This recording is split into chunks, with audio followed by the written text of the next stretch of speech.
Hey, welcome to Full 42. Despite what the comments are saying, I am home, not at a convention, doing weird stuff. Chris? Hello, Luca. Yeah, You're missing a tooth. Something happened to our part-time co-host. My tooth fell out! That happens. It's going to happen more, too. My tooth fell out. That happened today, right? Uh-huh. Great. That's sweet. And that's all we came to say. That's all we're doing. No. Yeah. Have a good, today, we are going to cover a lot of crowdfunding stuff. I see. And put our cameras in focus. Please don't touch. Please. If you are watching this for the first time, yes, it always starts off chaotically like this. We do it on purpose to wait for people to come in. Yeah. It's a live show. If you're not watching it live, it's still fun, hopefully. It'll be informative, at least. We're going to be going over all the Kickstarter and Gamefound and Backerkit stuff going on. Not all of it, but, the good stuff, maybe. Or some of the bad stuff. Maybe not the bad stuff. Hi, everybody. Hopefully the good stuff, and then along the way we might see some room for opportunity and point it out. Yep, we asked some friends what you got coming, so we have a few projects that are on their way. So we might just stop by, just point those out. You can check them out in the descriptions as well. Luca, you're being so quiet and nice, and hiding your dad, which is double the good things. I'm back here. Yeah. The kits are on because we always like to start off with a painting. They look like this often. Please. I can't see anything. I just see the back. That's fine. You know what they look like. Okay. Yeah. We like to show those off, and then everybody guess in comments what it is. And then Luca and Micah will tell us how we're wrong. Mika.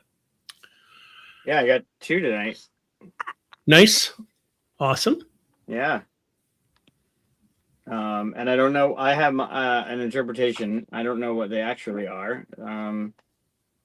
But yeah, these 2 have been watercolor painting for a few years now.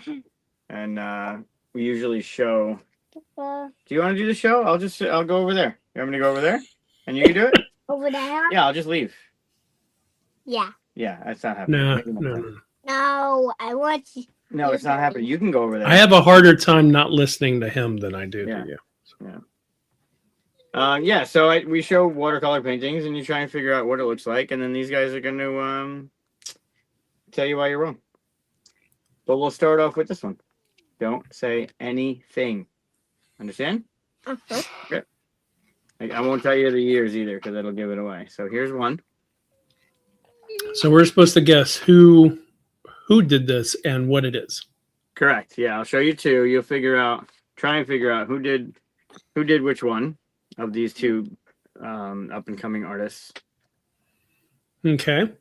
I know what I see, but we have a little bit of time delay, so I'll let comments say what they see there. I like the colors, though. Yeah, they're neat. And no, we can't turn it sideways. I kind of want you to, but... No, they go this way. Guys.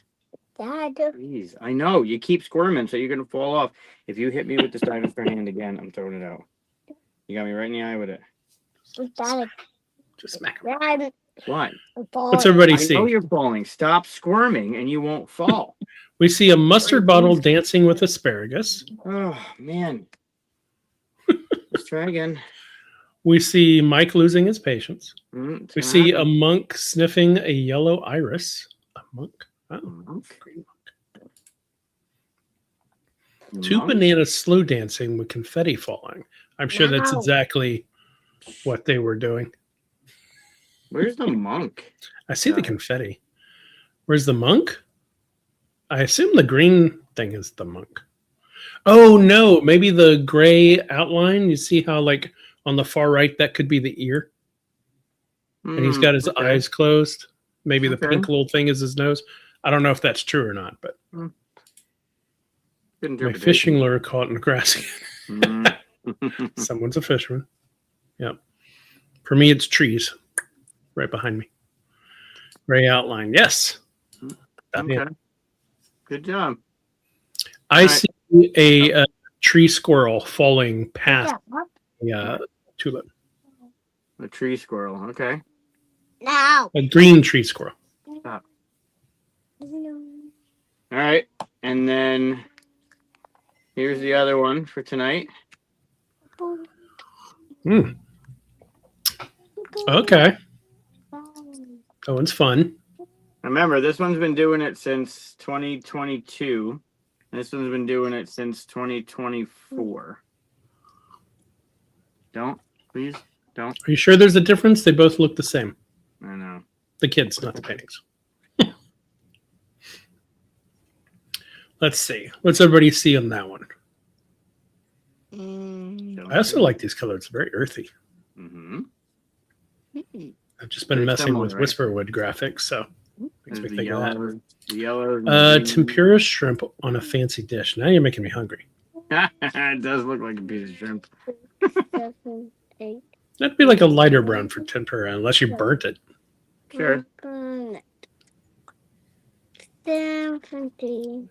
He sees an emerging butterfly. I can make you do That, 21. a fat butterfly. 23.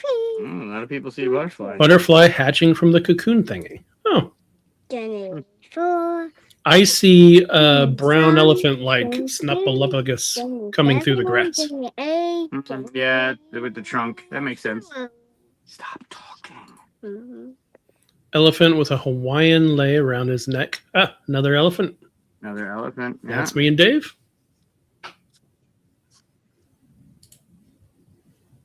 Nice. All right, so we need to. Are we needing to guess which one did which?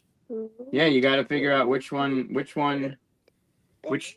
kid did which painting. So this was the first one I showed. So we'll make that A. Yep. And this is the second one I showed. We'll make that B. Okay. So who do you think of these two? Who do you think did the paintings? Oh, let's see. I'm gonna have to do A. Luca and B. Mika. A. Luca, B. Mika. Okay. Don't say anything.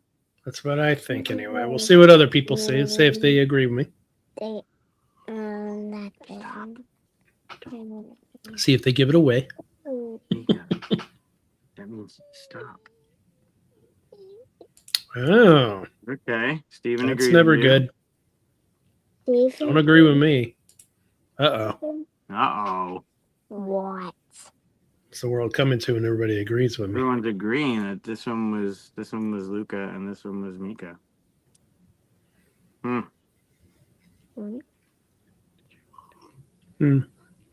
Might be that someone let something slip. Well, let me tell you what I saw in this one before we go forward. Sure. And I can't unsee it. I see Slave One. Oh yeah, Boba Fett ship. Yep. Yeah. I can't unsee it. It's Like getting it's in shot battle up. or something. Yeah. But now Yeah, I I see can a see that. shrimp. I see a shrimp. So Oh, Dai's going against me. Never go against the Chris. And Luca. Interesting. Guys. All right. So who did what? All right, so let's see. I'm gonna hold them underneath the kids. Put your dinosaur hand down. This dumb, ugly thing that I want to throw out. All right, Luca. Are they right? Am I right? Is this yours and this Mika's? It is. Nice. There you go. So that was Luca's from June of 23. Why did it just freeze up? June of 23, so almost 3 years ago was that. And this one is October of 2024. For me. Nice. So they're almost about the same age when they did that. Almost about the same age, yeah. All right, so Luca, so they were all saying this was fishing and this was a monk smelling a banana or playing with his banana, or I forget what it was. What is this? It's Ninja Attack. Ninja Attack. I think a monk is pretty close to the ninja. Yeah, that's not bad. So when the ninjas go like this. Okay. That's why it's so green and grays and stuff, right? All right, and then Mika's. Mika, what was this one? That one, it is it. He forgot. I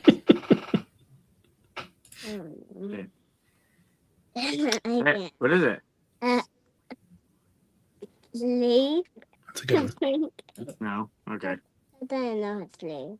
It's not a slave. Okay. It's meant to attack. No, it can't be ninja attack. That's what It's Lucas also said. a ninja attack. Such a little brother. Was that in my ninja attack? That's your ninja attack, and that's his ninja attack. Okay, fine. Nice. Done a All right. whole year later. That what it is for. Ah, praying mantis with a. That's cool. Hanging out with a banana. Yeah, I could see that one. Praying mantis. Uh, That's Andrew. Andrew is the one that did the dinosaur game. Remember him? Uh-huh. He was on the show. Let's play tonight. We can't play tonight. We have a show to do. And I think it's There you go. That's got to make you feel good, Andrew. I think so. We're not gonna play it tonight. I got to do the show. Okay. Okay. Okay. Can you say bye to Chris and everyone? Bye, Chris. Bye. Chris. Bye, Luca. Bye, Mika. Hugs. Also saw a sweet potato that just landed on the other two. That's Okay. what it squished. Wait a minute, okay? This part's the kids' show. You don't talk about squishing things. We're playing with bananas. Okay, now we can talk about squishing things. Bye, guys. Did you see Andrew's second one? Sweet potato that just landed on the other two. Yeah. Okay. Hey, I'm Eddie. Hey, Matt. I like seeing your post, Matt, of all the games that you did this year. That's crazy. 32 games releasing this year from Matt and his amazing team. You guys are crazy. Doing well. It's good stuff. All right. So, any announcements that we want to cover before jumping into all the crowdfunding stuff? So this weekend was campaign weekend. I did it last year for the first time. This is the second year. More focused on campaign and legacy style games, but a bunch of us got together at the hotel where QSCon is and played through some games. And I played Arkham 3rd Edition again. All right. You're liking it more? No. What happened? You liked it. It went the complete opposite direction. We played just base game, so no expansion stuff. We played the base game comes with four scenarios, and we played the Azathoth expansion. We played the Azathoth scenario, and I was playing with 2 of the 3 people that I played with the first time. So it's not the people that I played with that made the game good. It literally was the expansion material that I played with, which, if you remember me talking about it, Richard warned me when I was going to play that don't play the base game. I'm not going to like it. Play with some of the expansion stuff because it does more. It adds more. You have better experiences. You have better encounters. And he was spot on. I did not.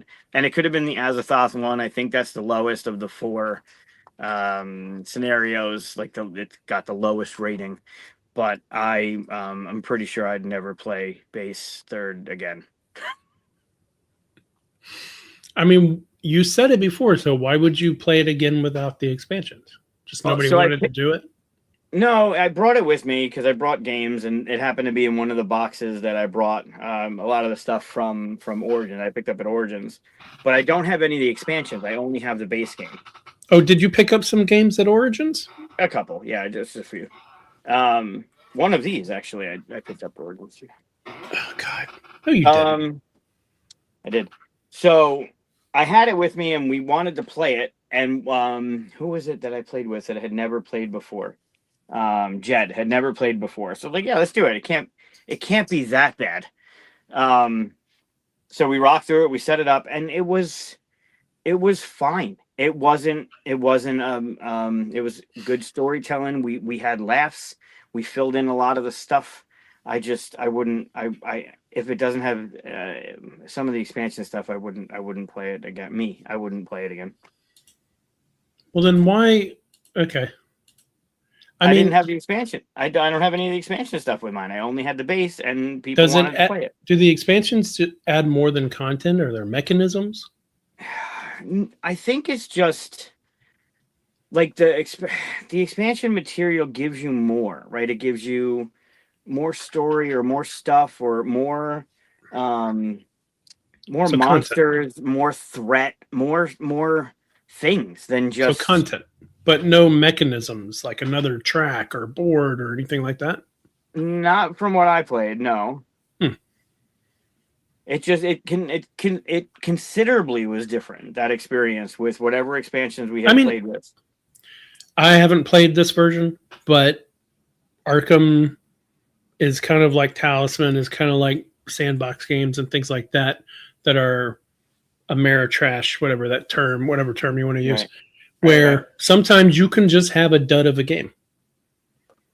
And it might not be the fact that you're missing expansion material. It might just be that was a dud game. And sometimes you have awesome games, and sometimes you have bad games. But that's kind of the nature of that swingy, like draw a card, see what happens thing.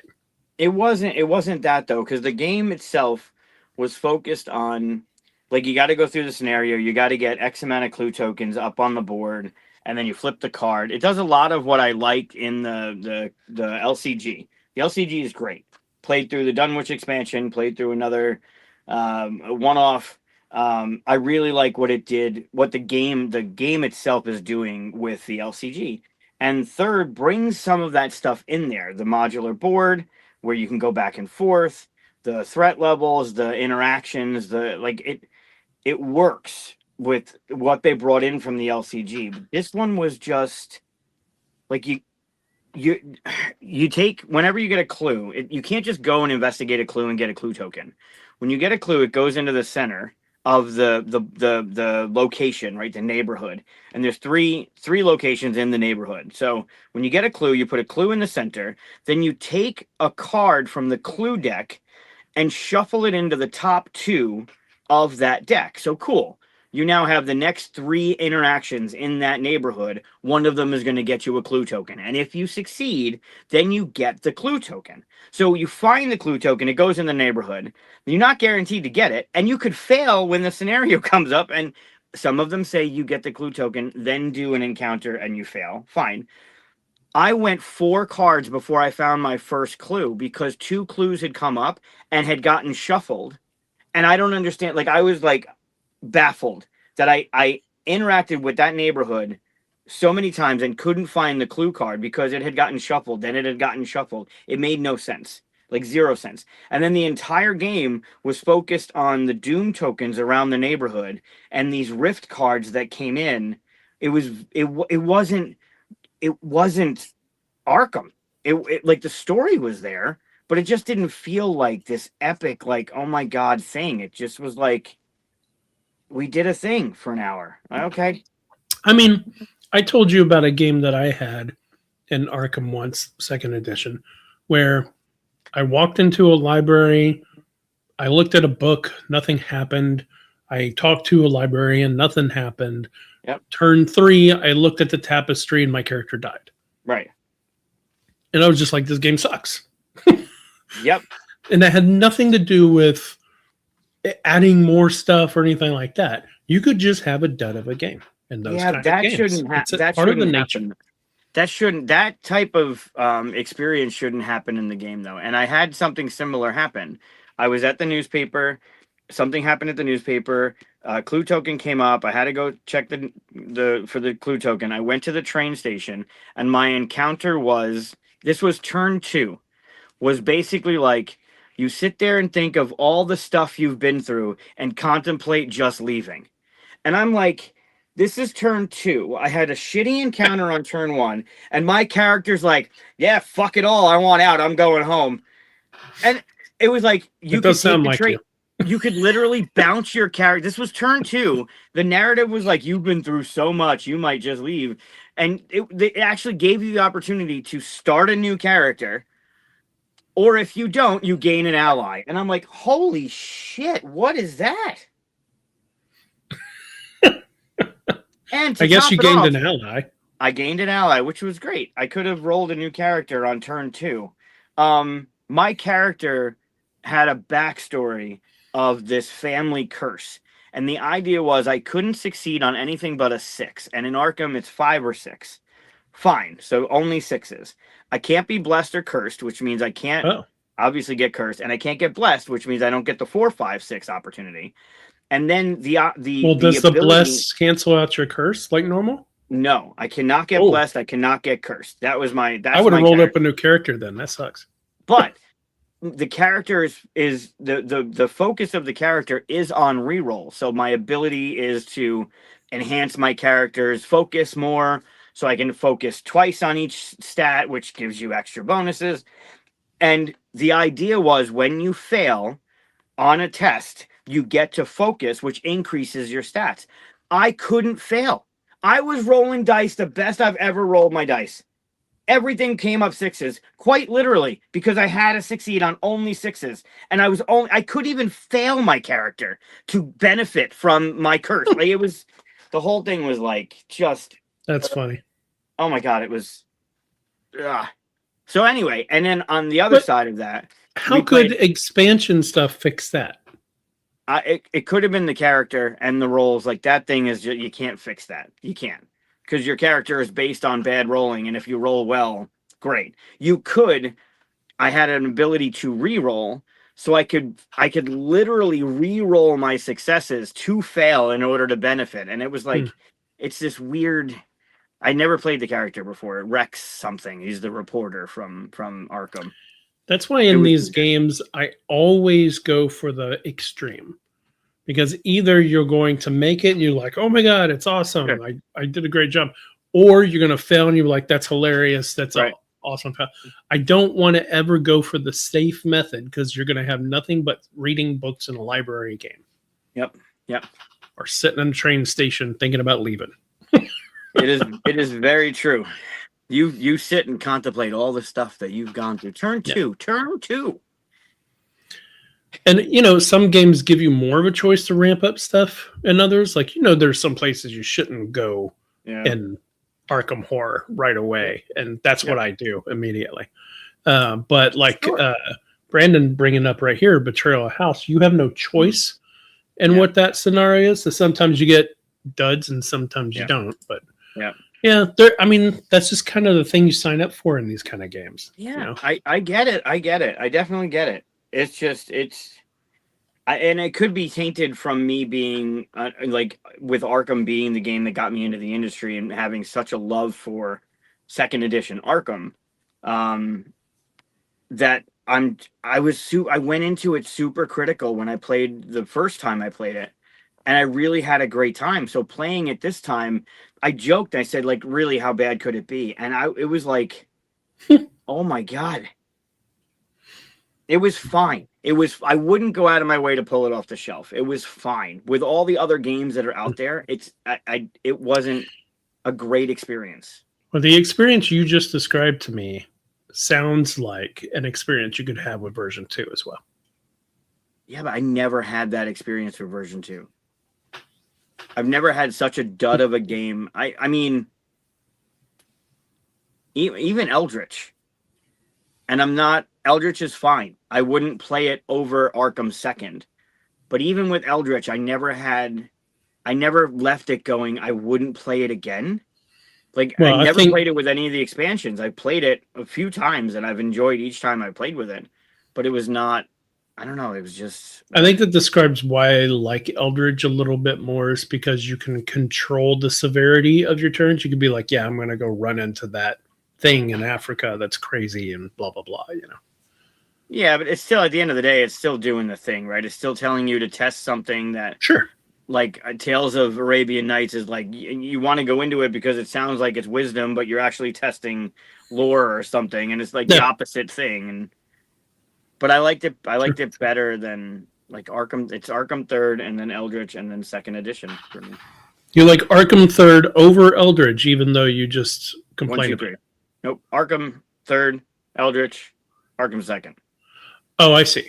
You're going from 3 to 1, like our lists. Yeah, there you go. You're I actually ranked putting something. things in order. Yeah, I actually nice. ranked something for you. Yes, Nice. I will. However, Well, let me I mark will the say calendar here. I did play Massive Darkness 2, Hellscape, Heavenscape, Heaven, Hell. I don't know, whatever the scenario-based thing is. We played 2 scenarios of You that. can't remember if you were leaving heaven or hell?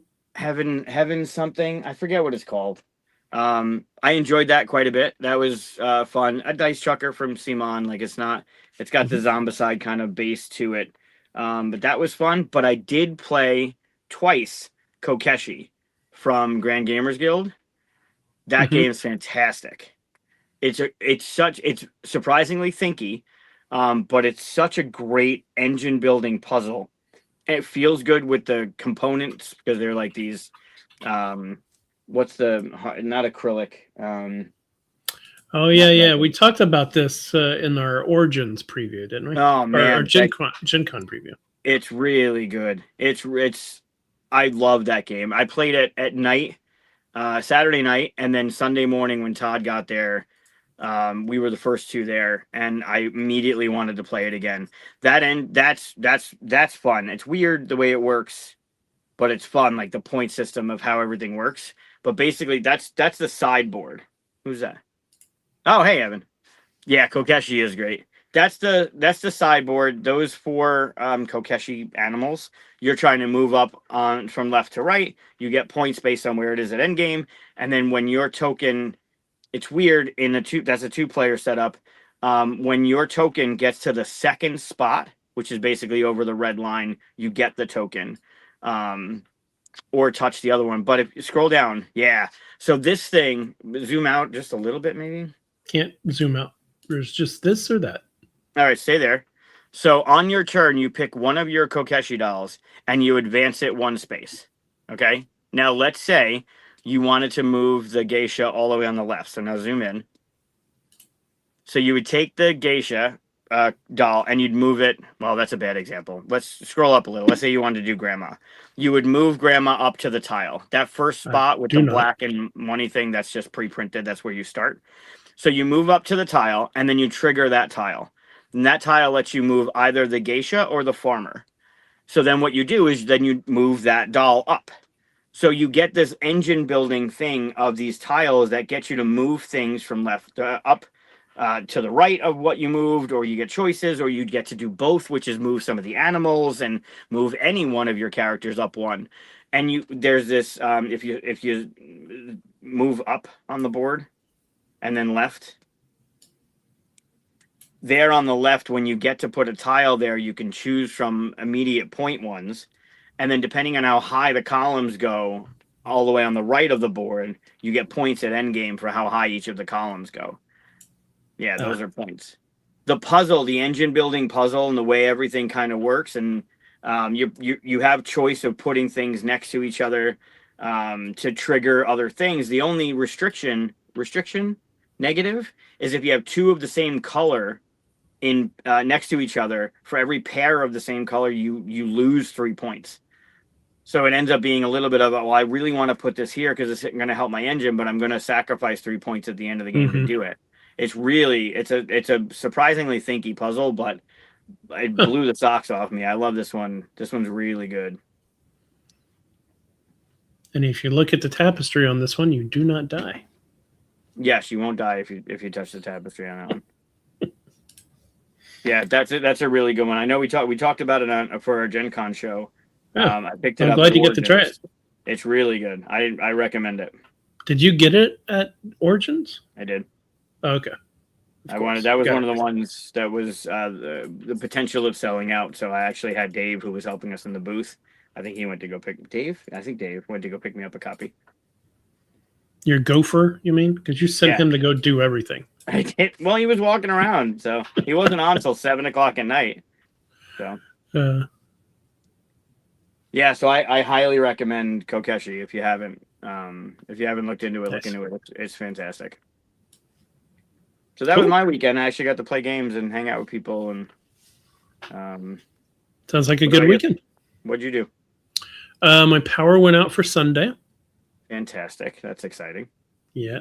So I caught up on some reading, some game design, working on a secret project.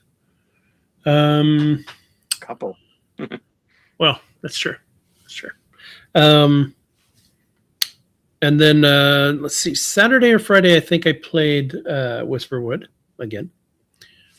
Speaking of which, Nice. and then I played something else too. I took a picture of it. Forget what it was. Oh, Far Away, which Oh, fun one that we've had for a while. yeah. I think 10B as well. Nice. Played that a couple times now. Really enjoying it, but I don't know. I feel like after like 3 plays, I'm kind of like, okay, I get it. Like I need a little something else now. Like it's time for a expansion or something like that, right? Yeah. Which I don't always say about games, but Sure. Yeah. Speaking of 10B, congratulations to Mighty Boards on winning the Kenner for Rebirth. oh, Rebirth, yeah, and you've talked about that game too. I still haven't played it. So In good. fact, any of the spiels, nominated or not, this year I hadn't played any of them. And last year I think I played like a good 70% of them or something like that. Not the kids ones, not the Kenter ones, Sure. but both the Kenner and the normal spiel. But Right. this one, yeah, I've heard of them, but I just hadn't gotten to play them yet. Yeah. So Same. I knew Rebirth because it was phenomenal, and I know of Cozy Stickerville. I was thoroughly okay. Well, I just surprised. lied. I forgot. Cozy Stickerville. I have played. I was thoroughly That's the only one. surprised that Jinxo beat Cozy Stickerville. I don't know anything about Jinxo. I knew nothing. He looked it up. It's a party game. It's just a straight up party game, and I was surprised. We actually got to talking, I think, on Saturday about it. The idea that it's just a different culture over there, and I don't know, like Cozy Stickerville, I could not get away from it here. I saw it everywhere. Right, it was on everyone's list. Everyone was playing it, and it might just not be that cup of tea for that culture. I don't know. I was thoroughly shocked that Cozy Stickerville did not win.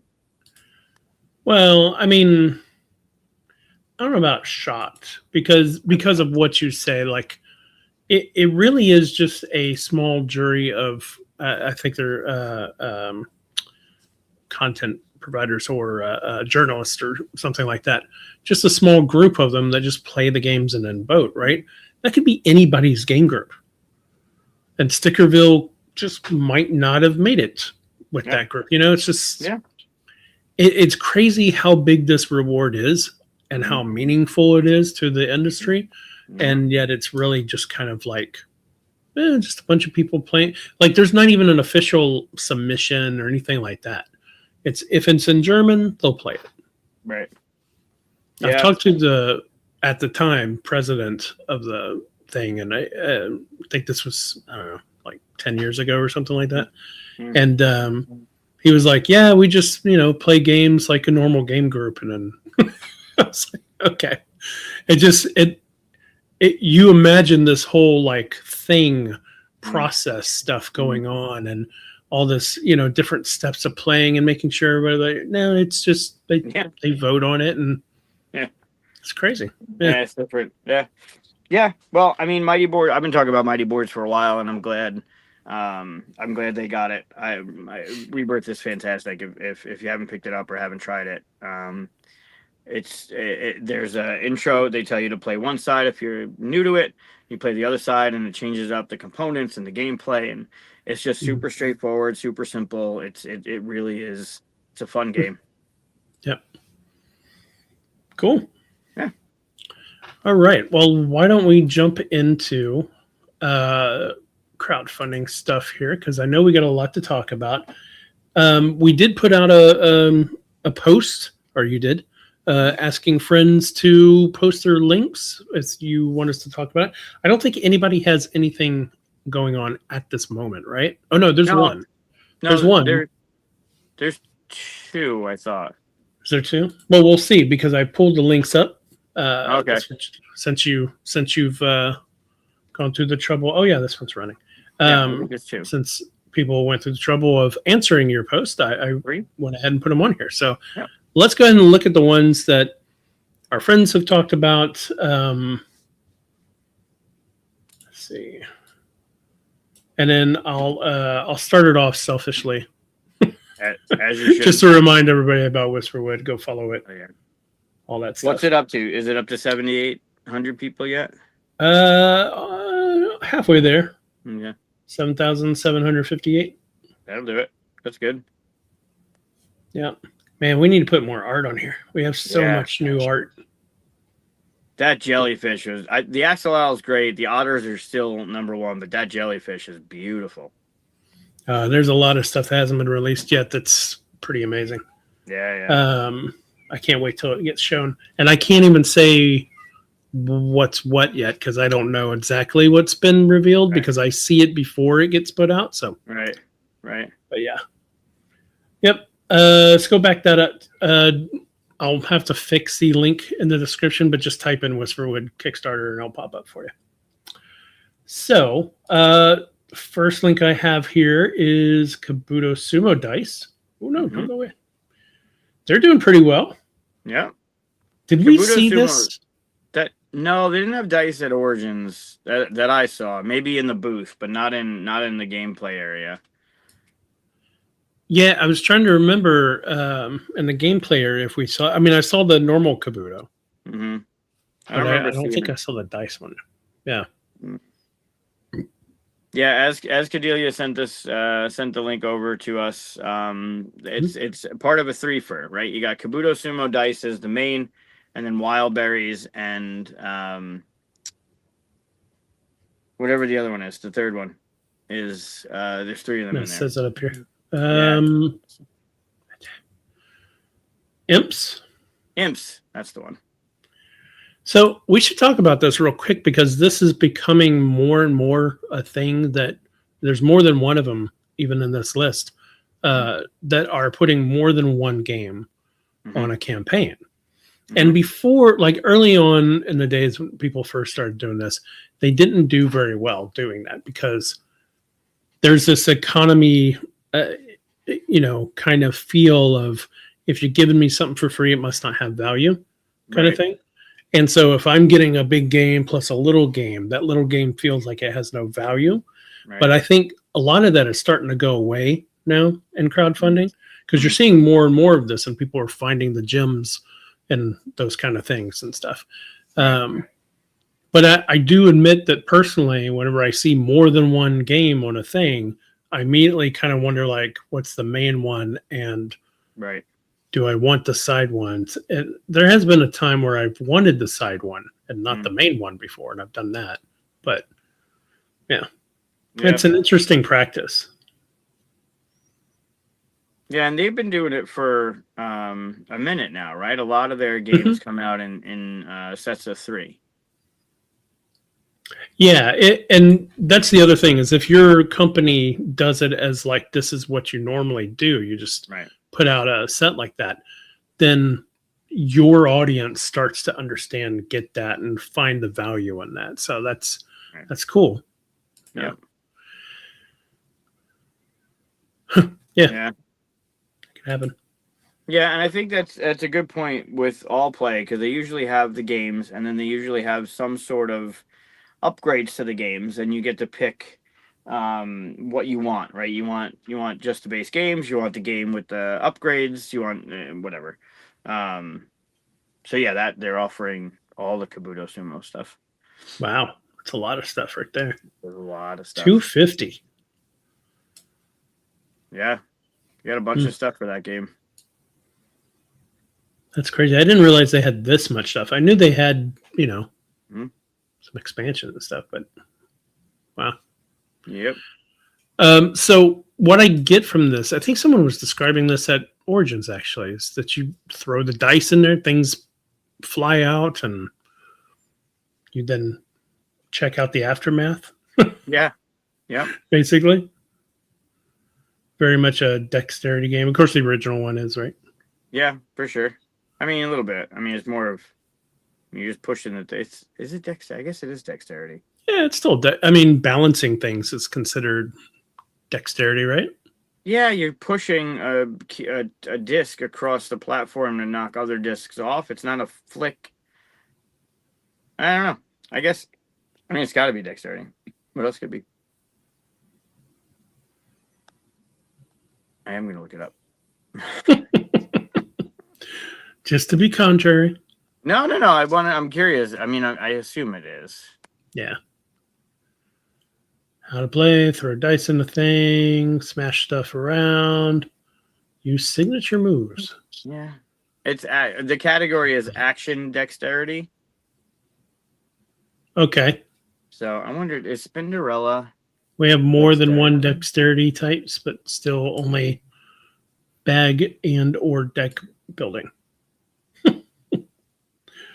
Okay. No. And then they got Yes. expansions for it too. Man, there's a lot to this. We haven't really Spinderella. gotten to the other ones. I've talked about this game a few times, but Spinderella also has a category of action and dexterity. And it's not dexterity. You're moving the spider's string is moving. It's weird. That's weird. I think works, anything that has to do with balance or knocking something off of something is Sure. at some level a dexterity game. Sure. Yeah. Yeah, I'm curious at Imps. Imps looks really fun. This is one of the small box ones, right? Actually, I think all of them are small box ones because they have that shelving thing that they all have the same size, right? Yeah, Kabuto Sumo one will be the taller taller one, but these other two will be the square ones. It's cute looking. Moncala meets Macabre Munchkins. Moncala gets me interested. Not enough games do Moncala. Mm. I like regular old Moncala. It's fun. Yeah. And then what's the third one? What did we call it?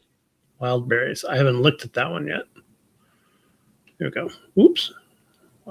Nope. That was weird. Where'd you go? Yeah, the weird glitch. Let's try that again. Yeah, that was wild. It glitched all the way back to the beginning.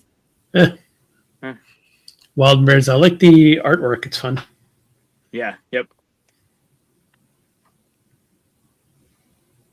I want to see a more complex game with the strike Kabuto dexterity, but with pogs. Stops, marbles, disc, all mixed in. Make it. Yeah. That's how people become game designers. They're doing the Dice Throne Slam stuff, right? Which is kind of bringing back the Pog idea.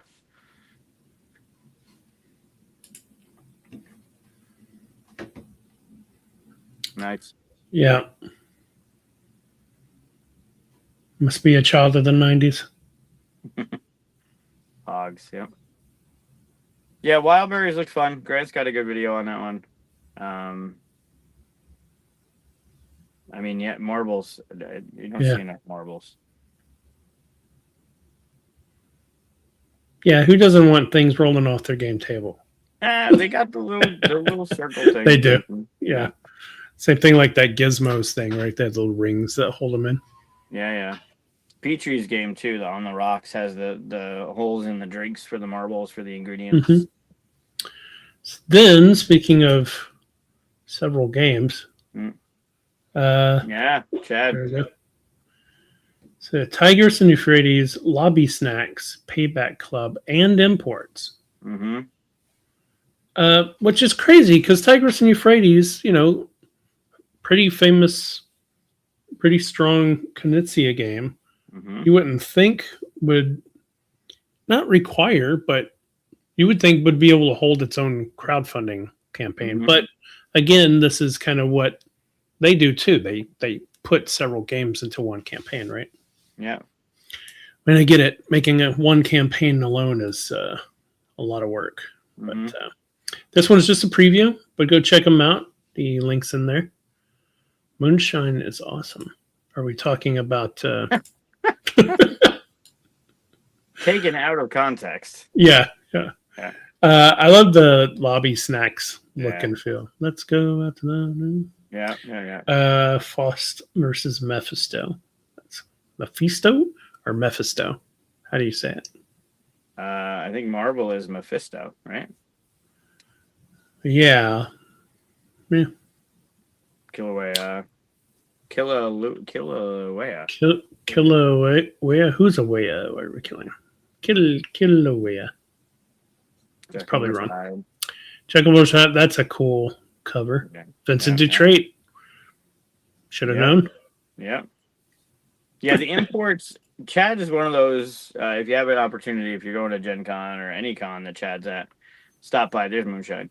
Stop by Chad's booth because 25th Century, they bring in the import side of things. They bring in games that are not or haven't been or are not available in the U.S. in North America. So he gets these games. He finds these games from other companies and imports them in. And they're not all like, they're different. They're not all the same. They all, as you can tell by like the covers of a lot of these, the gameplay of them are different. And there's such a selection of games at the 25th Century booth that there's going to be something there that you're going to want to play. That's going to be in your wheelhouse, in your game group's wheelhouse.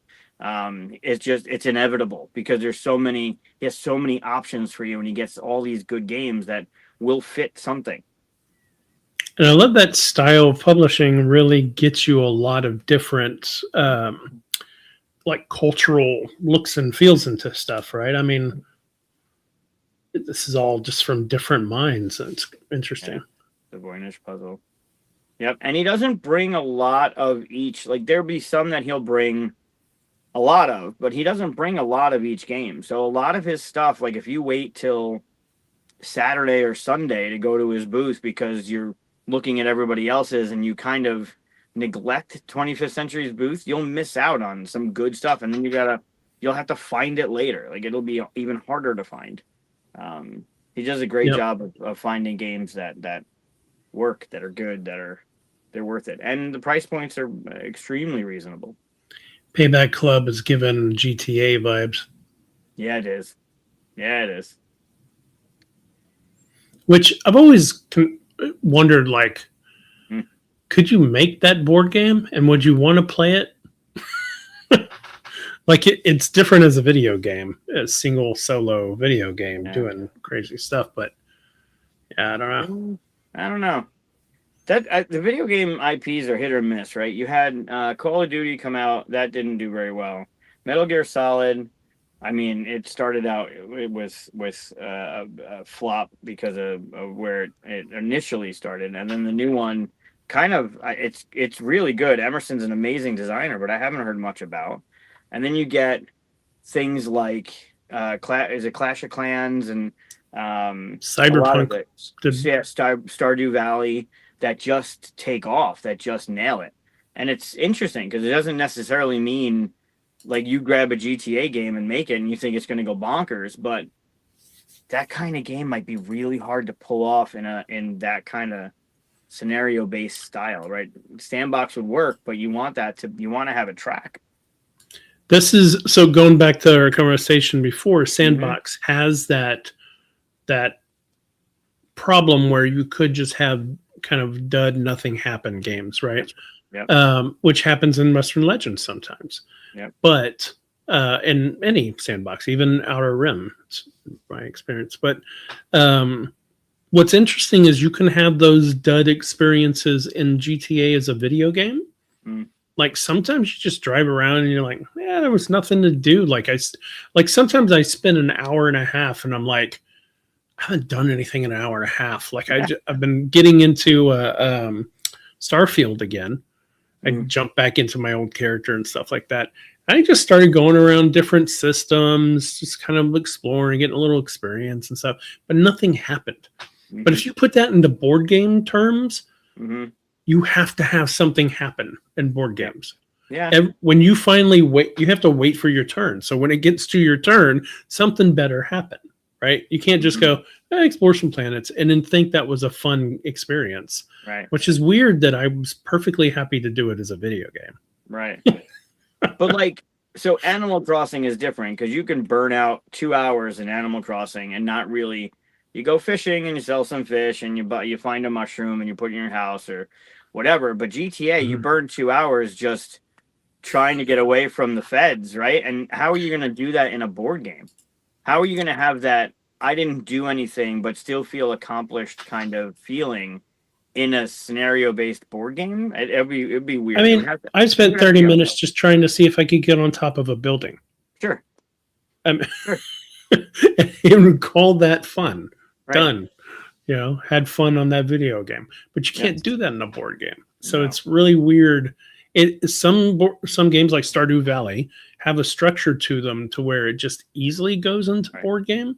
Right. But a lot of these like GTA, it's kind of like trying to bring, Indiana Jones or an IP like that into a board game scenario. Like there's a difference between experiencing this kind of entertainment in one medium versus another. And sometimes they don't always translate.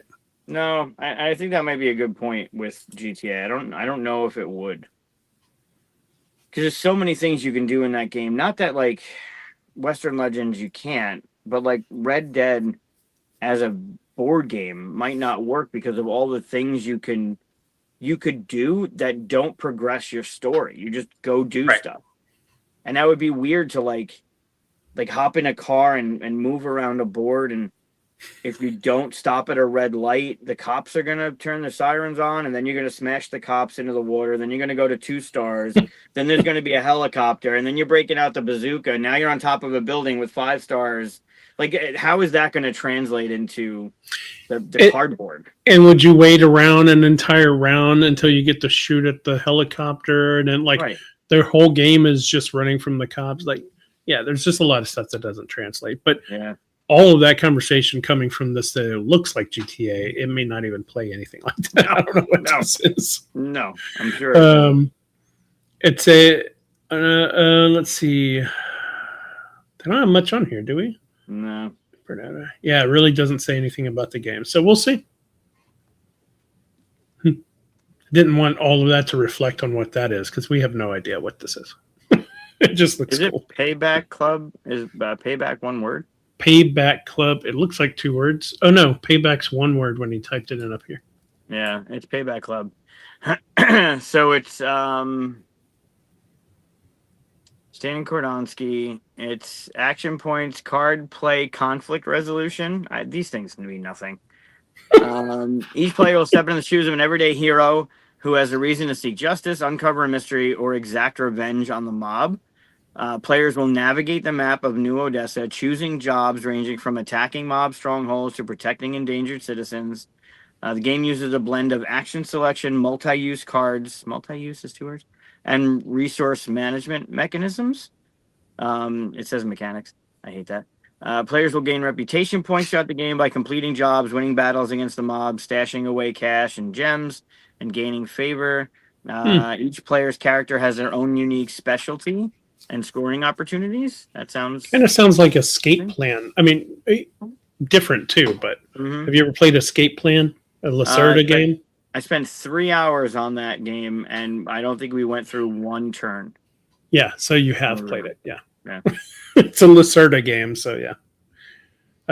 I kind of liked it, but it went too long for what it was, basically. Yeah, there's if you go on for those that use BGG, if you go on BGG, there's a 2 videos for it fairly recently, 2 and 3 months ago. So cool. You can look into it. But it looks I like that cover. The cover's kind of cool. There are pictures for it. So you can look at and kind of deduce some of the information that's there. But let's check out some other friend links here. Got Elementary. I think this is launching tomorrow. I think so. Yeah, 14th. Yeah. That's from Manny. And let's see. Sindar Tang did the artwork. Also working on Whisperwood. She's all over the place. Yeah. Good. Yeah, this looks fun. I guess it's at Eton. Interesting. Did you put up Nix's thing about Thunder Road? That is a good point, Nix. I didn't see him put it there, but yeah, they do. Yeah, this looks like fun. New cozy yet cheeky game for 1 to 5 players. Collect snacks, make awesome new friends, pack the perfect lunch. It's kind of interesting because you and I played earlier this year. We played what's that growing up game that we played that I didn't like? It's called Life, Chris. It's called Life. No, I haven't done that yet. We've been playing Life. You know what I'm talking about? We played with Peter. It's the one where. Yeah. It's a fairly new. We played it after we played Bohemians. Yeah. Not Age of something, but yeah. Coming of Age. Coming of Age. That's what it is. I'm starting to see. There you go. Yeah, exactly. Or Pursuit of Happiness, I think, is actually a little bit better. But it's interesting. I think, and I saw something else at a game store recently that was also about kind of being kids back in the day.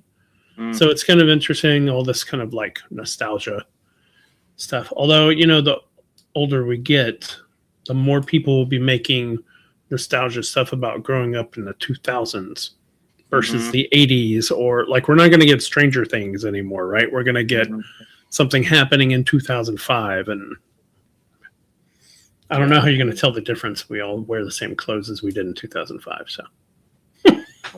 Vomit. But anyway, yeah, this looks fun. Yeah, I like the cutesy art. It's just the art's phenomenal, and it looks like it's fun gameplay too. Also, Manny he's a great designer, so this one's got the trust factor all around it. Yeah, check it out. Also in our links on the descriptions. Button Kingdoms. We know this one. Just went up too. Nice. Yeah, I like that it got a good strong start. Yep. It's 23 days ago. Awesome. Yep. Doing well. I'm very much looking forward to this one. I saw Sam's minis at Origins. He's got the minis painted. If you remember the minis, they're like your throne. One's the recliner, one's the birdhouse. And he had them all painted, and they look so good. Conquer all your cuddly, plushy armor. This is really fun. I played this 2 years ago at 2 years ago. Yeah, I played this 2 years ago at Gamma at Expo. So it was a year before it had launched. The first time, year at least more, and to see the changes, because I got one of the earlier copies, which we talked about in the last show, how we had to give it back to Sam for content stuff. But to see it evolve and see it get better over time, and take the feedback from people that have played it, and Sam's been play testing the hell out of this one to make sure it's just good, and he hasn't missed it. It's good. It's a fun blending of mechanisms that you don't normally see in games, and the art's great. Yeah, I was going to say this is a great page, but I don't think it does the justice of seeing this in real life. Right. Because you can see a lot more detail in the the little forts things and the pieces and stuff like that in real life. But I guess you could say that about any game. But when I see these, I like that tree house. It looks so cool. All the little details and stuff in it. I was kind of like, man, I wish sometimes you could go wider with these campaign art and stuff. Yeah. But yeah. I think if you go, I'll check now, but I think if you go on BGG, you should be able to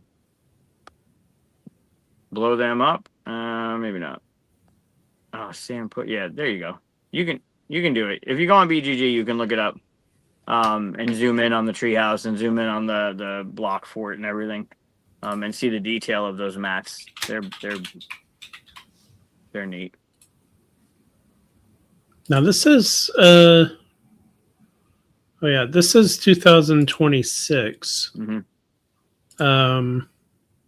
But that's not when it's going to deliver, right? It'll deliver in 27, won't it?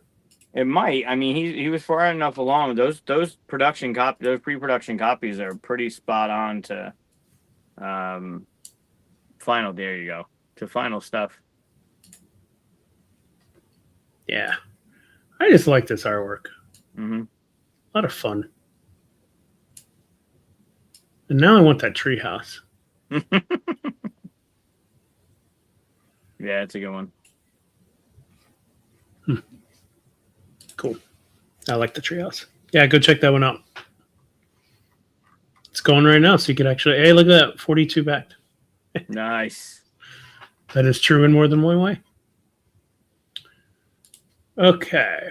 So, oh, yes. And Garden Dragons. This is a preview page. Yeah. So it's not out yet, but it will be on Gamefound, not Kickstarter. The other ones were on Kickstarter. From another Sam. Back-to-back Yeah. Sam. Mm-hmm. So many Sams. I love this cover. This cover's really nice. Yeah.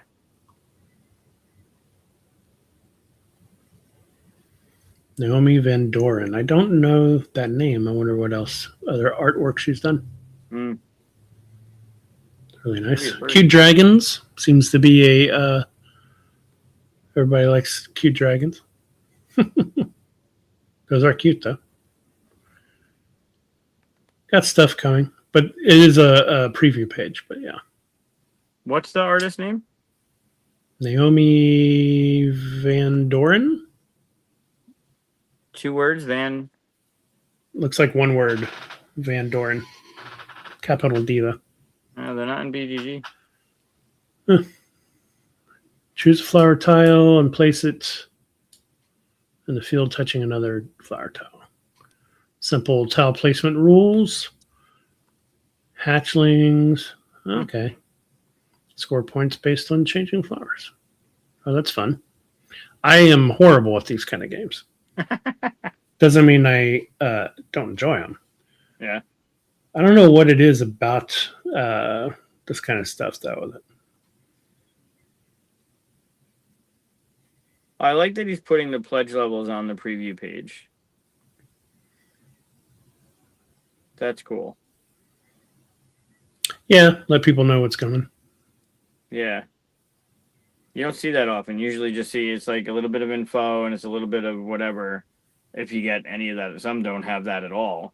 But very rarely do you see what's going to be offered. Like, it's even cool he's offering, or he's letting you know he's offering Cult of the Deep and some of Hey, the 38 isn't bad at all. Mm-mm. No, That's not good. deluxe. Deluxe is 65, which isn't bad at all. And, especially for Gamefound prices. Yeah. Oh, this looks good. Cool. Yeah. Check that one out. It doesn't say when it's launching, does it? Let's see. No, I think he posted when. I can't check because it's on my Um, phone. I think he let us know, or in the Facebook post, I think he said something. yeah. Got another follow in there. Mm-hmm. Yep. All right. We'll follow it and they'll let you know. All right. So I did the Kickstarter. That's all the Wait. friend links. Oh. Yeah, there's a couple others you didn't bring up, which maybe. Is there? Well, yeah, maybe you're hitting them later. The Paverson's got one. Play to Z's got one. Oh, I Did didn't that see one? those links in the post. Did you post more than one place? No, they just. I think Nicole posted the link to the Siege Perilous one from Play to Z, but Matt just posted that Paverson's coming out with. I don't know how to pronounce it. I want to say Ringio. I don't know how it's pronounced, but it's by Paverson. Do you know how it's spelled? Ringyo. And it's on Kickstarter? Maybe. By Paverson Games? Okay. Yep, Nice. that one. There we go. Yeah. Funded in 17 minutes. Yeah, this one looks. There's only a few days left, but this one Nice. looks fun. This one looks pretty. Oh, yeah. Look at that cover. Mm-hmm. Oh, it's all about the cones. Nice. I like the little fish. What a design. Yeah, they're planting trees with your orders. At a glance, purchase stuff. Okay. Where's the how to play? I'm just going to skip to how to play. There we go. Council phase. Ooh, I love the art. Mm-hmm. I mean, it's Paverson, so Paverson, whatever. They're distilled and they're just beautiful, beautiful stuff. Here's the gnome hats. Those cones remind me of the cones that my version of Talisman has. I always go to pick them up and they just slide out. It's like a D4, like you can't pick them up. Worst. I'm not saying that'll happen here because it looks like there's a little lip around the bottom. Could solve that, but yeah. Yeah, this looks nice. Yep. Agreed. There's a solo. Let's see. Simultaneous worker placement game about sustainable forestry in feudal Japan. Simultaneous worker placement. That's... Huh. I guess there's no blocking then. Otherwise, it's real time, right? It'd be like, haha, I got there first. And you don't... Sure. That's not normal. It would have said real time, I imagine. Yeah, it could be if... Yeah, I don't know how that would work. Then this becomes a dexterity game. No, it's dexterity. Yes. What else you got? The other one was on Gamefound, or going to be on Gamefound. I don't think it's live yet, but it's Siege Perilous by Play to Z. Siege. Siege. Siege. Yep, Play to Z. Yeah, Nicole dropped that one into the post as well. I don't know why I didn't see that post. Weird. It was in the same thing. Yeah. Yeah. Ooh, very medieval look. Yep. An Arthurian board game. Nice. Yep. Open world. Ooh. Mm-hmm. So how's this different from the Arthurian Legends, I wonder? You and I played that like 2 years ago? Yeah, we played it with Aldi. Mm-hmm. And Ryan. I played it with Ryan Bruns. No, I didn't play with Aldi. I played it with you. Oh. You played it twice. You played it with Aldi once, and then you played with me the second time. Was your time with Ryan? I don't remember. I just remember I didn't play with Aldi because I've never played a game with Aldi as many times as we've been to conventions at the same time, even BGG. I need to correct that. Yeah, you should. Yeah, I don't know if this is if it's got a narrative book, if it's got, I don't know what the main thing of this is, right? Is it a narrative game? Does it have that Arthurian Knights narrative book, right? The journey thing, game and book. One, wow.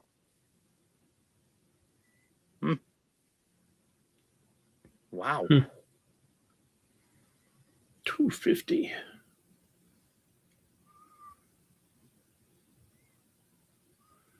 Oh man, I gotta look into this one.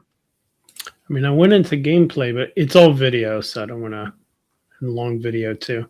Yeah. I need my quick 1, 2, 3s. Tell me what's going on. But cool. No, that's a good one. Any more that you have on the list? Not if they posted in the past hour or so. I looked this up a little bit. Well, I guess 2 hours now. I looked this up before the show. So.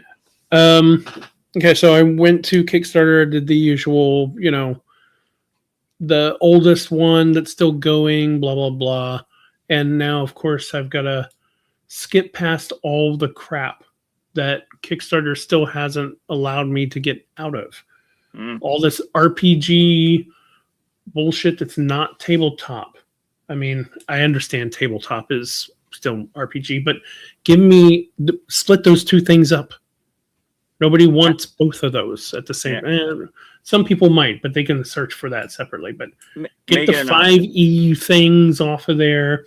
Yeah. Also, I mean, stop letting people put near porn, a deck of cards with half-dressed women in on it and stuff like that. Come on.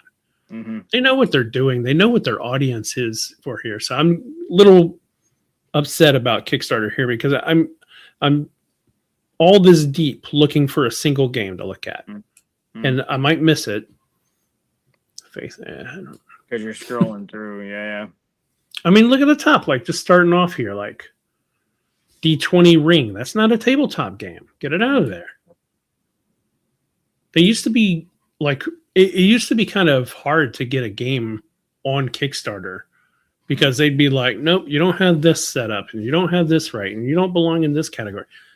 Did you just fire all those people? Are we just letting anything through now?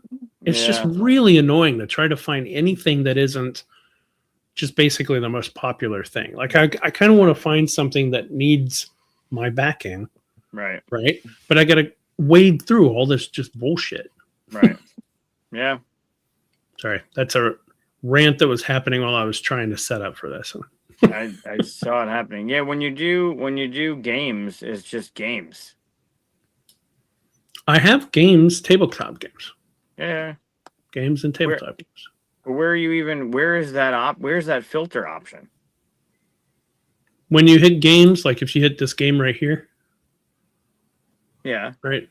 Then there's now I don't know where it is. That's what I'm looking at. I don't see it. Let's see. When you hit game, here it is. Tabletop games right here. But see, there's tabletop RPG. So I should not be seeing RPG stuff when I hit this tabletop games. So yeah, and I do end date, so I can get the stuff about to go, and then here's all this crap. So end date, yeah. Sorry, everybody, for all the crap. But the thing and then of course also there's load more projects, show me 12 more things. Like just show the whole thing, load the whole thing. And well, then it's loading 4,000 projects. Sure, at least do it by 100 or something. So I sure, keep clicking it 1,000 times. But anyway. Yeah. Yeah, just do popularity so we can see stuff people care about, I guess. I mean, we already saw Kabuto Dice, so maybe it's a good list. Yeah. Yeah, I'm sure they do. But there used to be people at Kickstarter would be like, hey, you're not this, and tell you that you can't do it. Right. So I guess they don't do that anymore. Isle of Penguins. I thought this came out already. Maybe it's just been hearing about it for a little while, but yeah, doing pretty well. It's got its audience. I was at a game store Saturday, and I saw a couple talking about Isle of Pink Cats. Yeah, so people like it. I haven't played it, so. Mostly because I kind of rebelled against Polyomino at the time it came out. Just for no good reason. I think I just got hit by like 3 games in a row or something of it that I didn't like. Not because of Polyomino, but just because at that time I was like, okay, whatever. Right. But I should still check it out. I shouldn't limit my experiences that way. That's true. Rolling Deep looks fun. It's got that Cuphead kind of feel to it, or that Vagrant Song kind of art. And it's got the customizable dice. That one looks good. Oh yeah, look at the little faces on the dice. Yeah. Okay, now I got a Dell stuck in my head. Aldi. Hey, Aldi. Talked about you. Yep, we summoned him. Yep. Saying, I don't believe that Aldi and I have ever played a game together. That's what I was saying. We've talked about it quite often where we mention Aldi's name and Aldi pops in. Sure. That's because we mention him every hour on the hour to make sure. That's true. We mention him until he shows up.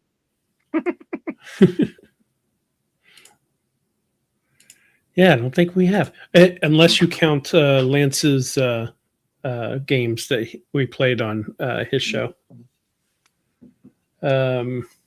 Which I don't. Because this should be a tabletop game, right? Let's see. Yeah, the Rolling Deep thing.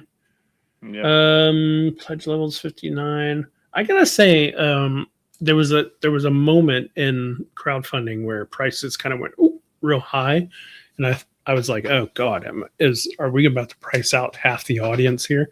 Right. It feels like things have calmed down. So Yeah. probably all that tariff crap. Probably. And, a lot of people found ways to cut costs or, That's true. yeah, make it more affordable. This one is not cutting costs. It's adding stuff in it that's pretty damn cool. Yeah, I like customizing it. I wonder do you need fingernails to pry those things off?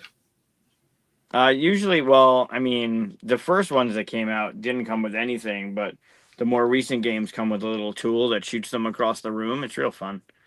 Hey, Tony. Hey, Tony.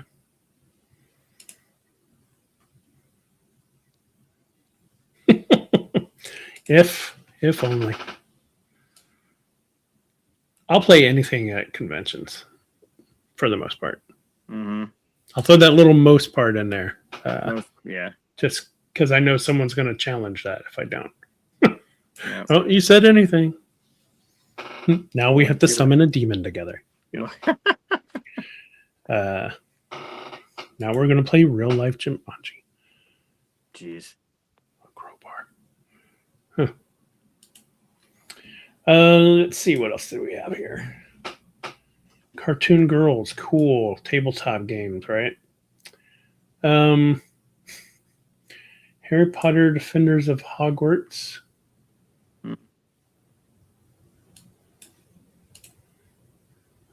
Let's see. I'm sure they don't need our help. Some of this is RPG. Nippon isn't, right? No, that's an old one. Yeah. That's a redo. That's a remake. Man, there's a lot of remakes happening, right? Yeah, I mean, I just backed the Concordia one. Yeah. Why make new games when you can make money? Well, some are like Camp Grizzly, right? Or even Queen's Gambit or Grails for a lot of people that have been out of print forever. So these companies are bringing them back. I mean, definitely making money because people want them, but it's nice that they're bringing back older games.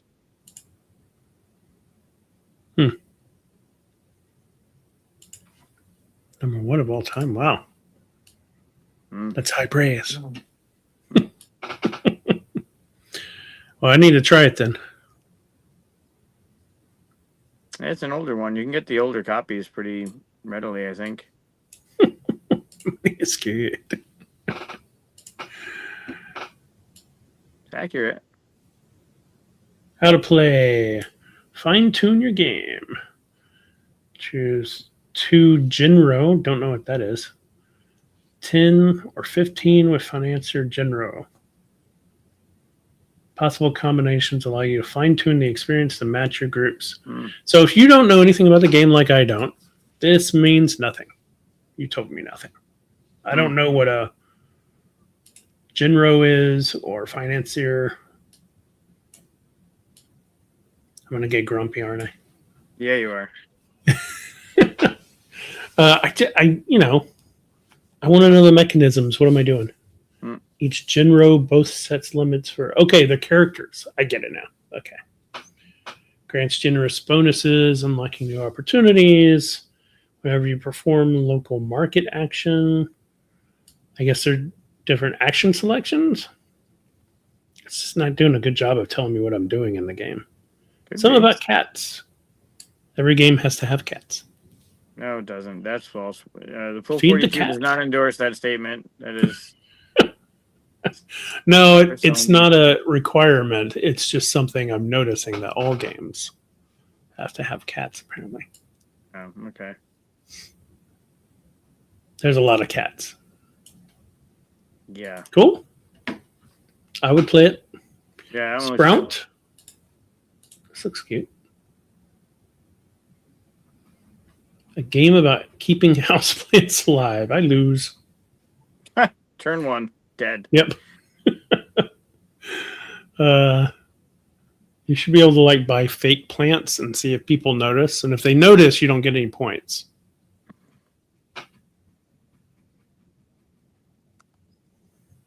Well, it's cute. It Looks looks like it. some card game.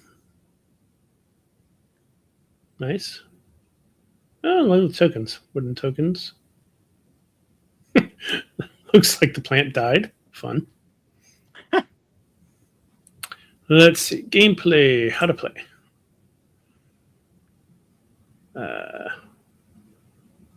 That did not go to how to play. Mm-mm. Oh, weird. Let me try that again. How to play. There we go. Oh, strange. Welcome to apartment 12A. Choose a player token to place on the apartment board. Decide how long to stay in the apartment. Okay. Collect nutrients into your pot. Grow your own weed. It's probably an expansion. While you're in the apartment, reveal nutrient cards and add nutrients. Okay. This is doing the thing just like the other one where it's kind of talking in thematic terms, which is cool. But when I hit how to play, I want to know the mechanism that I'm using. Use deck building to build this and choose this, and it's an action selection, more Right. gamer terms. Right. That's just my own preference, but, Yeah. Don't wilt your plants. Definitely know what I'm. Yeah, that's cute. Let's see. What else we got here? Bunch of stuff. Yeah. I may pass something up. Just call out if I do, because it may look like an RPG to me, and I just pass it up. Yeah. There's a lot. I mean, it shouldn't. It's specifically RPGs. They shouldn't be. They should be on RPGs. They shouldn't be here. Or extra dice stuff. Yeah, just dice. Yeah, there's game mats and sleeves and boxes and. Yeah. Rogue Beast looks good. Is that on here? Yes. No, I mean on the page we're looking at, or are you looking ahead somewhere? Or I might be down a little bit more than you are. Also, I don't know if yours is organized the same as mine. Mine's by popularity. Yeah, most backed. Oh, there it is. There it is. Yeah, yours is in a different spot than mine. Mine's on the left. Yours is on the right. It's more popular with me. Sure. I like the cover a lot. That cover is really cool. Kickstarter preview, and it looks like Monster Apocalypse. Okay. Yeah. Send us a link. Let's see. Rogue Beasts. Oh, it's like a dungeon crawler. Yeah, that cover is fantastic. The problem when you look at the stuff, it looks like cubes, like your character. Oh, yeah, that's weird. It does look cute. But there's meeples, which is fine, right? So yeah, those are cute meeples. Their art looks cute. But you're right. The cover looks like really awesome. Yeah. And then it's cute on the inside. Huh. Nice potions. Yep. It's good artwork. Yeah, I love the artwork. Ooh, look at the Phoenix. Yep. These are great. Who's the artist? Say up top. Come on, name your designers and artists at the top. Maybe down at the bottom. I hope it's there. Way down at the bottom. They usually do the team members. Yeah, that's what I'm looking for. Pledges. This is a big tariffs. Speaking of which. Question mark. There we go. Team. Writing graphics and illustration is Cold Castle Studios. Okay. That could still be a person. Just one. But yeah, sure. Yeah. Or it could be 4 people or whatever. You never know. I like Dennis, part of the team. So there's it's a small team. But Dennis's role is sounding board. Cool. Promotion. Cool. Play testing and snacks. They must have met at his house. Yeah. I like that. Yeah, it's their first one. The first time they did it, they canceled. I don't know what happened the first time. The art looks just amazing. I I do hope Yeah. there's artists attached to it, but it looks great. Doesn't look like they're doing very well, unfortunately. Nope. But this is the first time I've seen them too, so maybe it's just lack of getting the word out. Agreed. Well, Also, it's the first time, so it's hard, right? There's still 337 backers, which is Sure. not, that's great. But like that game Wish that I got was such a catastrophe. It's hard being a first time Kickstarter campaign runner because people might not trust you yet, right? yeah.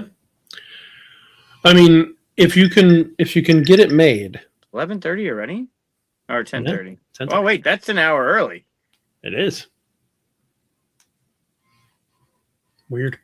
Huh.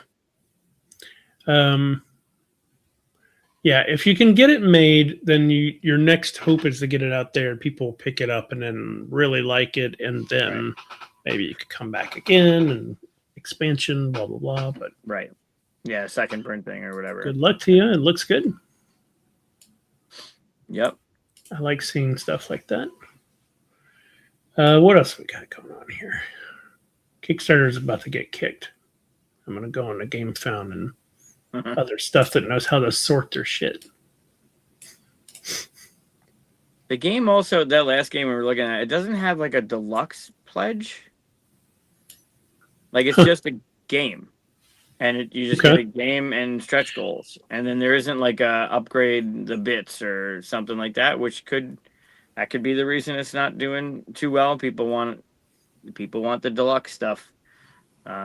Yeah, but it's expensive to be on the other side of making that, right? Sure, it is, and for a first timer. But I'm saying that might be why they're. I mean, it's still under $10,000, but you have 300 and something people. It's because your pledge isn't that high because you're doing a regular game rather than a $60 game. It's a $30 hit, right? 10-year anniversary. I didn't know you could do 10-year anniversary games. I could make a Troubles thing. There you go. You can do 5, right? Didn't Machikoro do a 5? It did, Someone didn't did a it? 3? No, I think so. Monkey Koro is 10, isn't it? But it didn't put out a 5th anniversary edition. Maybe. Yeah. I don't know this game, but it looks familiar. So I've probably seen pictures of it. Not any of this artwork. I mean the thing they're not showing right now. Of course. The board, yeah. Mm. There we go. This, oh god, this looks familiar. As tiny as that is.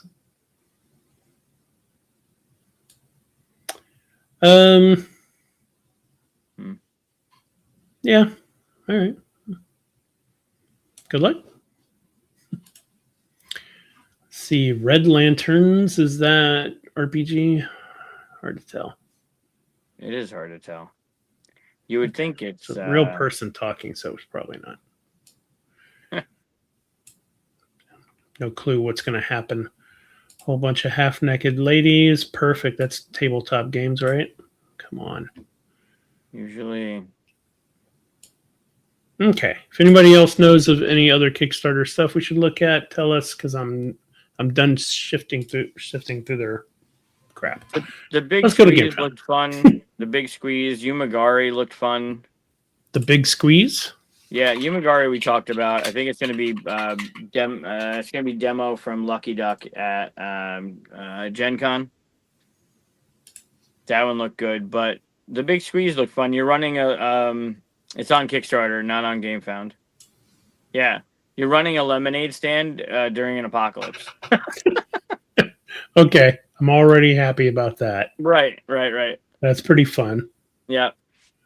This looks like an adult running a lemonade stand, though. It's weird. It could be. It could be.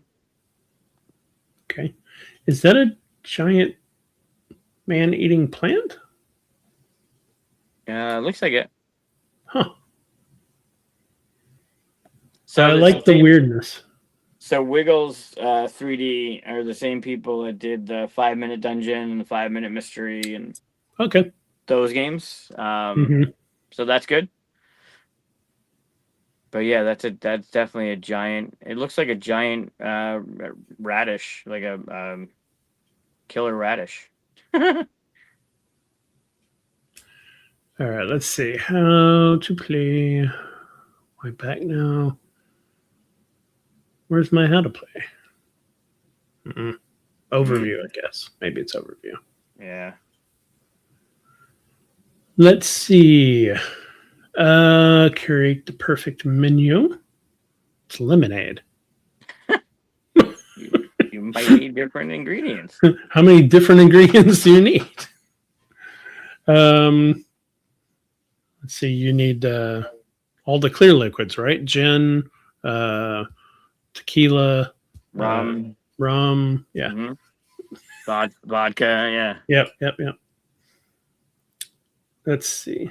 Pick your asymmetric hero. Mhm. See, they're peppering in the gamer term that let me know a lot of information. I like that. Yeah. Survive the apocalypse.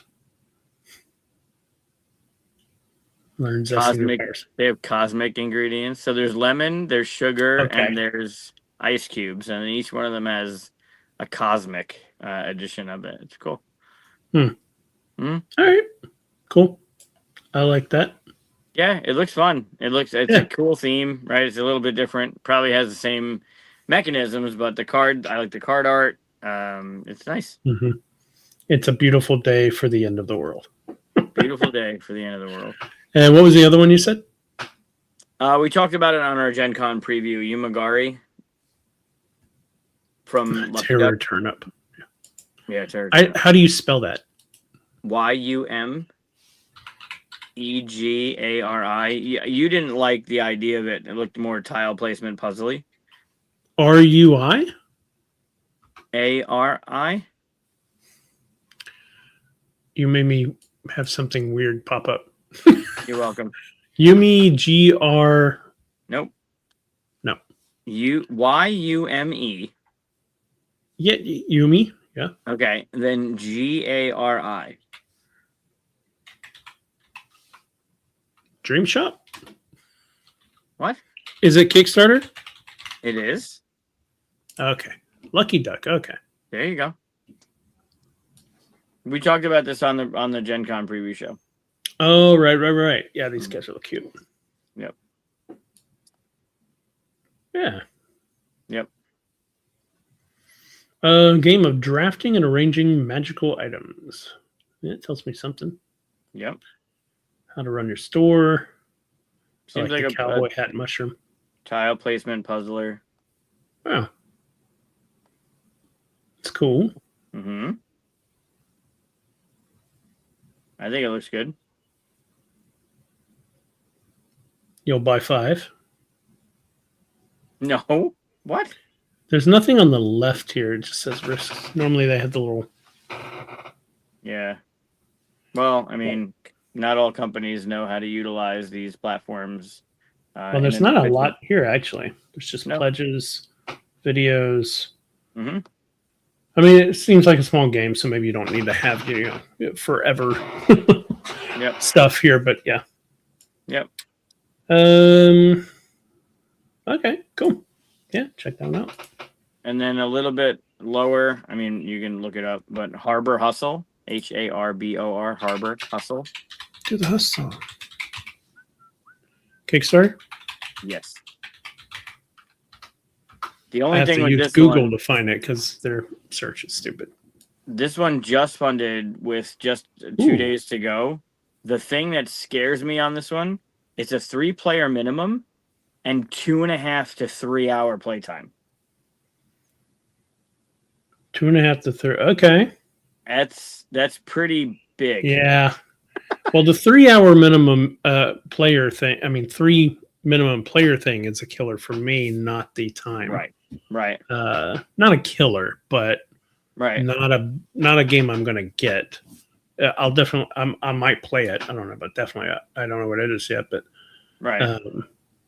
but buying a game like that, I learn it with my wife, and then we take it to the game place, and I can't learn it with my wife just with minimum 3-player. Sometimes that's unavoidable for games, though. Sure. Player-driven market. I like the modular board system. It'll change it up. The board. I hope the the graphics will be better. I It mean, seems very prototypey. it does, but I wouldn't expect them to get much better in this day and age with Kickstarter, right? Normally, what you see is what you get. Sometimes. Sometimes, but the pieces look good. I Yeah, just they don't do. like the board. The board looks flat. It's It does. It like does. squares and They're also a first time. This is their first created. sure. But yeah, I that 2.5 to 3 hours seems so weighty. But then the three to 5 players is nice. It's just the 3-player minimum is. Yeah, should have gone hexes. I know everybody does hexes, but there's a reason for it, so your board doesn't look like that. Yep. That's definitely prototype, but still, if it's going to end up being squares, not a big seller for me. I do like a market though.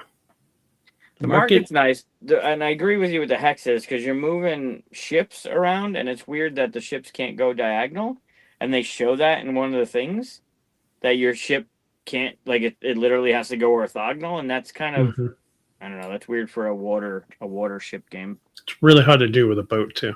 Sure, it really is. You can do it if you have a troller motor, but it's tough. Yeah. Why back the hustle? Interesting. I've seen this more and more, by the way, in campaigns. Is just the timeline, the promised timeline, to kind of let people know that you have a plan and stuff. I think that's pretty smart. Yeah, it's good as long as it'll change. Don't. Oh yeah, it'll please. definitely change, and they should put just on the bottom like, "Don't hold us to this," because right, people will take a shot of this and then right. complain to you for a year that you're not on time with blah blah blah. You know. Yep, it'll happen. Yeah, they might do all right though. They're using Quartermaster. They can get their stuff out there. Sure. Cool. Any other ones you want to check out in Kickstarter? No, I mean, I really liked. You looked at it earlier. I really like the art on Red Lanterns. I think I like that, the dragons in the background with in the shadow with the pop of the art. That one looks really good. There's a lot. I mean, there's a lot, and not there's a lot that are coming. There's a lot that are ending. So the next time we do this, there'll be more. There'll be even more to look at. Well, there's still more, just not on Kickstarter now. We can look at right. Look at Rock Hard in Italiano. I don't think we need to look at that one, but this is Gamefound. I put filters and put the oldest one on there. So this is what's crowdfunding right now and what the oldest stuff is. So some of this stuff, I don't know how well it's doing. I mean, you can see the little green bar, how well it's doing. So, you know. Right. And some of this doesn't seem to be in English. No, I mean, that's perfectly fine and all, but I won't be able to play it. So, Silly Agent. Yeah. It's interesting the things that, like, there's no backing in some of these. Yeah. Could have just launched, but this is the oldest. So yeah, I have it as oldest. So this has been out for a little while. 16 days left. Yeah. I guess they could have launched 30 days ago or something. I don't know. Sure. Shiver Me Timbers is a pirate game right up your alley. I'm sure it's a great pirate game. Where do you see Shiver Me Timbers? Right next to Siege Perilous. Where do you see Siege Perilous? down more. You're still up. You're at the Age of Lions. Oh, okay. Right here? Yeah. Now. I'll look at it just for fun. It's doing well. I know you love pirate games. I want to love pirate games. I think it's another thing like video games, right? It's like, I love the theme. I love doing it in different versions. Like Sid Meier's Pirates is actually a really awesome video game. But to put it in board game terms, I Like, I don't know if pirating is a. I don't think I'll ever get the game that I want out of pirates just because of the nature of board games. Maybe Right. Sure. someday. Maybe I'll try Sure. to make it myself. Who knows? Right. Might Maybe end you up should. being like Goonies though. That's not a bad thing. No. I actually did start trying to do a Goonies game once. It Shocked. had to be cooperative, but Of course. which kind of reason why I stopped, because cooperative's not my jam, and let somebody else do that then. Lots of plundering, lots of artwork that we've seen before. Oh, I like the ships. Yeah, they look cool. I like that the coins are broken into pieces. Mm-hmm. Those little tiny pizza cuts, though, man, those are Yeah, going to fall and get in the carpet, and I'm going to step on them. they will. They Ooh, look absolutely at those. Those are cool. Mm-hmm. The They got monkey the head. bling. Yeah. Wee. I like the stuff on it. Mm-hmm. So I guess it came out, like it's been out, because this is a reprint. But Oh, I don't know okay. I don't know anything about it. Solo game, 2-hour playtime, like 1 to 5 player, but it's got a solo option. 2-hour Sure. playtime. It's Rob from Tabletop World said it's the best pirate game he's ever played. So Okay. Well, then maybe this is the one. Who knows? it could be the only pirate game he's ever played. You never know. Well, I guess that's fair. It could be. Mm-hmm. I mean, it's got a lot of stuff to it. Mhm. Looks could be good. Oh, I like how the dog's fur looks like he has an eye patch. Yeah. That's great. He's never played my pirate game. Evan's got a pirate game. Evan's got a game for everything. Sandbox feeling. I don't know. This one seems pretty cool. Well, that's the part that I'm worried about, right? Because I was just talking about I love sandbox games, but they have a problem. Mm-hmm. They do. But we'll see. There's ways to mitigate those problems, though. Some good games do it. Yeah. I have coins like this. I bought one of those a long time ago. I bought one of those Kickstarters that just gives you sets of coins that kind of fit themes. And I got pirate ones. They kind of look like that. That's cool. Yeah. I got sci-fi ones, and I think I had maybe I didn't mention, but for Gen Con, Van Ryder is doing 11 o'clock in the morning and 2 o'clock in the afternoon. No 2 o'clock on Sunday. But they're doing play and take events for Tales of Myth and Legend. mm-hmm. And I'm running the 11 o'clock ones for each day. So Thursday, Friday, Saturday, Sunday, 11 o'clock. I'll be the person that's taking you through the play and take. And this will be a little secret for people. If you are planning on going, maybe mute for the next couple seconds and don't watch what I'm about to say. But I did order replica Greek coins, a variety of them. So that I think one of them has 16 different options, or four different options, but 16 of them, and there'll be 16 players. But I feel like when they're playing, at the end of the game, I'm going to give them a coin. It's got the Greek owl on it. It's got the head of Athena, I think, is on one of them, and so they'll be able to get like a replica coin to go away with. That's cool. That's like a heads tails kind of thing if they want to, but it's pretty. It'll be pretty neat. I think I'm gonna have fun with it. That's cool. Yeah. Oh, they got Kemet again. Guess an expansion. I think Kemet's an expansion. Yeah. I still haven't played. Kemet's good. It's got D4s. I don't like D4s, but they don't work like D4s. They work. They're power. I forget what it's called, but whatever it is, it represents the strength of the obelisk. You're not rolling D4s. So these are. This is what you want for D4s. Oh, here we go. Like my bag was right here, so. This is what I use for D4s.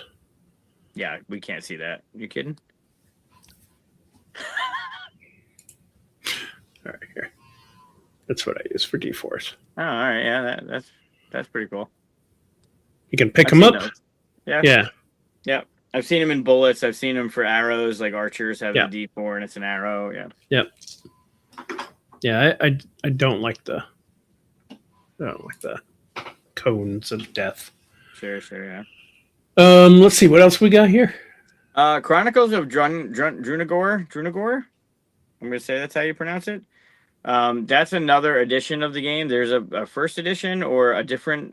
Maybe this is just like a standalone furthering of the story, kind of like Descent did the Act 1, Act 2 stuff. Drunagor is good. Drunagor was well done. It was a fun game. It's definitely got a following, and they did whatever this printing is. I don't know if it's a standalone or not, but pretty art, pretty components, good gameplay. Big page. Wow, look at that box. Yeah. Yep. It's a big one. Girl, look at that game box. What is it? Is it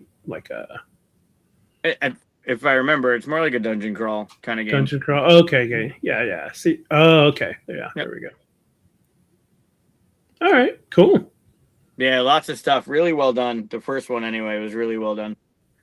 It's pretty amazing how many different dungeon crawls there are and continue to be. Yep. It's the same thing as like 4X space games, right? It's like everybody plays all these games and they go, I think it could be better if it was just like this, and they make that version of it. Yeah. We did run into a lot of problems with, not a lot, overstatement, but problems in the Massive Darkness series, because a lot of, and when we look up like answers for it, a lot of Zombicide people, they're used to playing Zombicide, and they kind of cleaned up a lot of the mess from Zombicide in this one, but then it ended up being a lot of order of operations kind of questions, like, well, wait a minute, do you do this or do you do this? Because some of them was like add a defense die, so one of the things you do is you roll the attack die and you could get a hand, and the hand is different for different bosses that you're fighting. And one of them, when a hand comes up, it adds a defense die. And there was nothing clear about, does the defense die then get rolled into the result? Or does it add a defense die for the next time it rolls? That wasn't clear. There was a lot of intricacies in those kind of games because a lot of it comes down to order of operations. You have to accept the dice when you accept, because you can reroll. So if you're not going to reroll, you accept the dice, and the accepted results cause stuff. And how does that cause things? Does it get added immediately? Do you roll it into the accepted stuff? A little wonky, but cool. There's so many different ways to do it. I know you didn't listen to any of that. That was more for people watching. Yeah, a little wonky, I heard. Yeah, should be. We checked this out for our Gen Con preview, actually. Diablos. Oh yeah, Diablos. Danny Garcia. Yep. Looks good. I hope it does much better. Like that game should have a lot more going for it than 60,000. I am surprised at where it is right now. Yeah. But I really didn't see much about it until we found it on the Gen Con list. So maybe it's just yeah. Well, a lot of it, and this part of the show is looking at Kickstarter and looking at looking at Gamefound and looking at Backerkit and looking at all the options. And if you look at put back to back, and maybe this has a little bit to do with the game's already got like a first thing out there, but look at Chronicles of Drunagor, right? Doing $875,000, right? And that's got minis and stuff in it, right? And then you got Diablos, which is like screen printed meeples with things you can put on top of them, and it's a totally different type of game, and it really shows like the Gamefound crowd seems to go after those big things that are triple digit price tags that have a ton of shit, and then the games that are like $50 games with wooden bits and resources might do better on different platforms. Yeah, I agree with that. Yeah, Diablos probably would have been better for Kickstarter.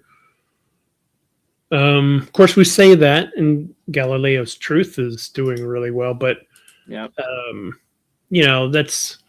not exactly apples to apples, since it's based off of what's it? Plato's, not Plato. What's the one that came before this? Yeah. Darwin's Journey, right? Darwin's Journey. Yeah. Which was nominated, I think, for the Spiel, wasn't it? Was it? Does it say there? I don't think so. I thought it was on, or maybe it was a recommendation. Wow, it's 89 in the BGG rank. Hmm. Oh, it might have been recommendation. I don't remember those.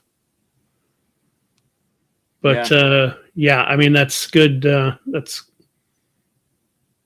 a good thing to make you look at it real quick. I still haven't played Darwin's Journey, and I have it. I backed it from the original one. It's sitting on my need to learn thing. Things keep jumping ahead of it. Because so many, what is it, 8,000 games now published a year? Yeah, quite a bit. Yeah, I mean, this is definitely something to check out. Mm-hmm. Agreed.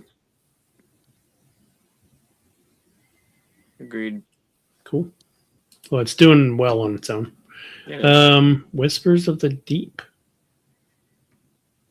I don't know what that is, but more whisper stuff. Always need that. Whispers. Yeah. Of course. Oh, that's cute. I like that. Is that like a kid in a forest or something? I don't know. That's neat, though. Ooh, I like the robot thing. What kind of game is it? It's an express campaign, apparently. Ooh, What is that?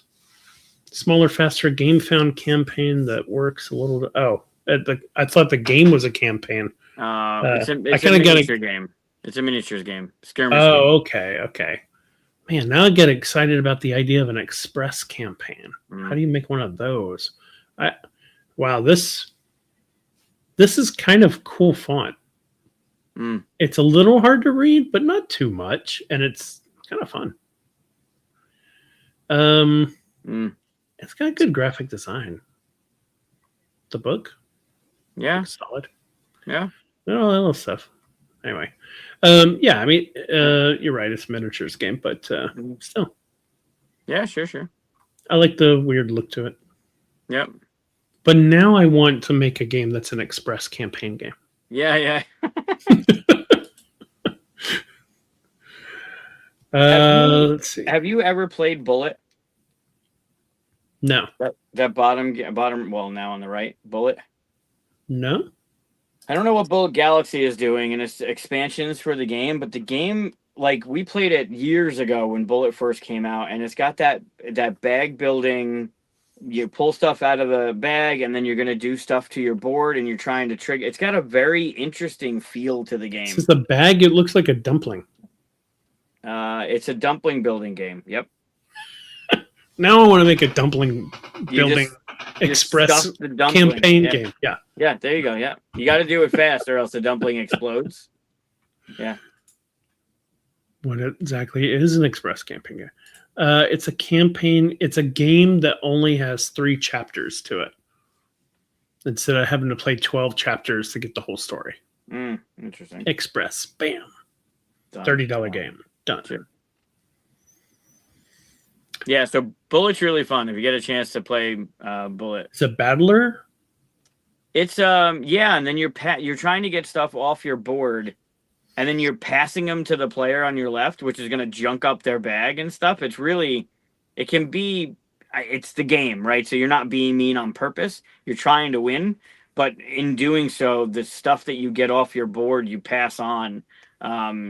And it's also a way to thin your bag out, but then you're getting stuff from the player on your right, it's fun. It's fun. The discs have numbers. Cool. You're putting them into the different slots. Sometimes you're just screwed because the stuff comes out of the bag and you have no place to put it. It's a good one. Bullet's a good one. The Crucible. Yeah. I don't know about that one. Cool artwork. Yeah. Ooh, look at the boards.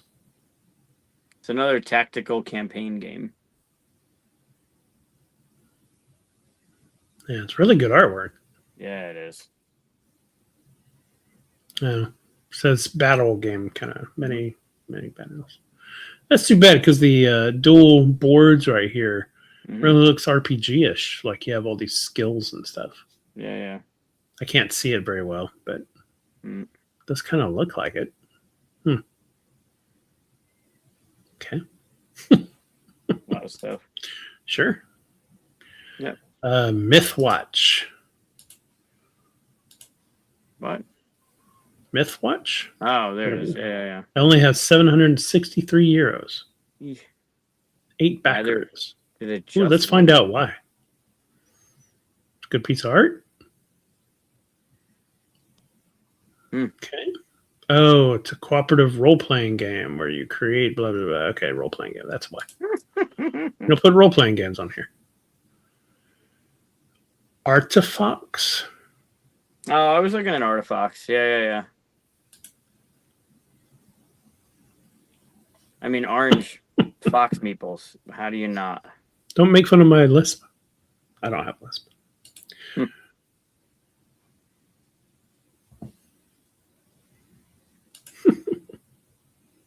Box with a pearl. I like the fun art nods to it. Oh, yeah. The screen Mm-hmm. with the pearl, yeah. You just said that. Yep. Cool. Yeah. Stilling artwork, I guess. Maybe. There's guards. You got to deal with the guards. The guards are popping back and forth on top of the deck, protecting the deck, which is kind of fun. Sure. It's weird that it's a fox world. Yeah. Why is that weird? Maybe that exists. You don't know. I know. It does not. And some universe could be just all foxes. You don't know. No. That. I know. Where would we have gotten this idea from? We got it from You can come up with ideas that don't exist in real life, you know. everything. Once you come up with it, it exists. That's not how things work. Don't tell me what I believe in. I believe that's defined as insanity. I never read it that way. Well, you wouldn't. Yeah. You're insane. I like this one. Looks cute. I like this one. There's not much to it. No, seems kind of good. How to play is... Oh, here we go. You choose a card and put it face down. Reveal the cards when everyone is chosen. So are the blue dice of different destination or the blue and orange dice of same destination. Write down your points. See, at least this tells me exactly how to play the game. Now, it's not really grabbing me because that's not my kind of game, but if it was, I'd be like, bam, and you'd have the right audience, right? Right. Icky things. But this seems like another one that's suffering from being on the wrong platform to me. Yeah, this should be Kickstarter. Yeah. All right, well, that's all that's going on Gamefound unless you got something else. Oh, that was it. You looked at all of them. I looked at all of them. All right, I got Backerkit up. So do I. Backerkit is a weird one to try to go through too, right? Because they get the hottest ones to look at, which never seem like the hottest ones. I mean, sometimes they are. You know, the Carl Dungeon Crawler guy would always be first on this list, but Sure. obviously it was probably the biggest one they've ever had, or at least one of them. What did you do? I mean, Backerkit. What was that? Did you do ending soon? How did you organize it? I didn't organize it at all. It's Backerkit. Great. There we go. There's ending soon right there. You don't have to organize it. See?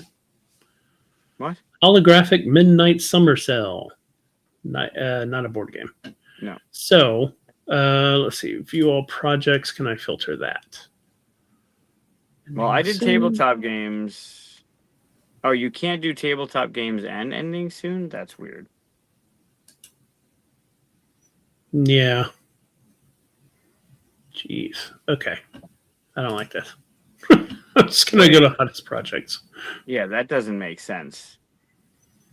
I mean, isn't Backerkit mostly games, or did they just start taking anything? Well, if you click ending soon, the top 4 things are enamel pins, other, and then 2 role-playing games. Art, plushies, role-playing games, enamel pins. Oh, they're doing the Ennies. There's a lot of Ennies. That makes sense. Yeah. Lots of role-playing games. Yeah. Okay. So, yeah, Jesus, it's hard why to, can't you do tabletop games and ending soon? Why can't you double filter? Is there no? That's weird. you're asking too much. Come on. This is why I won't get it. Am I asking too much? This one, no, it's still role playing games. That one says video games. On its way, coming soon. Highlights. Oh my lord. Hey, I found a tabletop game. Sure. I think it says tabletop games, but they make quality 3D miniatures. These are NEs too. All right. Well, this is more an assessment of Backerkit's site than it is of anything on here. It looks like. Well, so Jason and the Argonauts is on there, which is a friend of ours. Yeah, it must not be ending soon then, because I'm not seeing it. I didn't do ending soon. Ending soon is going to give you everything. If you just go to tabletop games and view all. Right. Jason. Okay. Yeah, I'll just do that. There apparently aren't that many anyway. So no. Tabletop games, and I can't lie. Here we go. Yeah, and then that top one, just do view all. Yeah, and then scroll down a lot. But then we're gonna miss. Keep going. More of Final Dice. Cut. More dice. Yeah. Wait. Keep going. It's a role playing game. Sure. Also Keep going. under tabletop games. Keep going. Okay. Keep going. Oh my god. There it is. Right in the middle. There we go. Yeah, this is same people doing Hercules. It's gonna look just as awesome. Yep. Yeah, look at all that gold foil stuff. Yep. That's cool. I'm even more intrigued by this theme too. Even though it's not that different from Hercules, but the Jason and the Argonauts have always been kind of interesting. Jason and the Aggravators. Aggravated. It's the same way. Aggravated knots. Yeah, Matt's great. Hercules did amazing. It's so pretty. Nothing that you look at on those things are gonna do the game justice. Like looking at it in person, the game is it's just beautiful. And Jason's doing well. Jason's doing really well. Yeah. Yep. Ooh, great page. It's interesting to me that he's on Backerkit. I know they're treating him well. He's he's got his audience there and all that stuff. When I talk to him, he seems like he speaks well of it and stuff. I've never run a campaign on Backerkit. I have on Gamefound and on Friends of the Shows. Mm-hmm. There it is. Go back to that video, the beginning of the video. Look how off-centered the two games are, as if there should be a third one there. But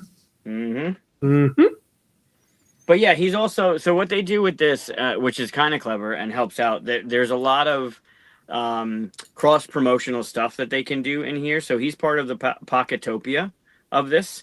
And there's a campaign that goes through it that, like, if you back his game and whoever his partner is in the campaign, if you back them both, there's a discount or a special thing you get. And then all of Pocketopia, there's a bunch of people that are participating in Pocketopia. So it's got its kind of marketing thing behind it, right? Yeah. Yep. Yeah, how we doing up here? 200. Nice. Yeah. Yeah. Yep. And we'll see him for the next couple of years with conventions too. Sure. Can't wait. Yep. See him in a couple of weeks. Oh yeah. Gen Con. There is something weird that I'd like to point out. If you go back to the main thing of all the options that you have in Backerkit. Okay. And right there on the left. Yeah. Is something we looked at on a different platform. What? Why don't you just say the movies you want me to do? There are 6 things on the screen. You should be able to find the one that I'm talking Oh, about. right here. There you go. I was looking in the left column. No, Where not you looking said at all that stuff.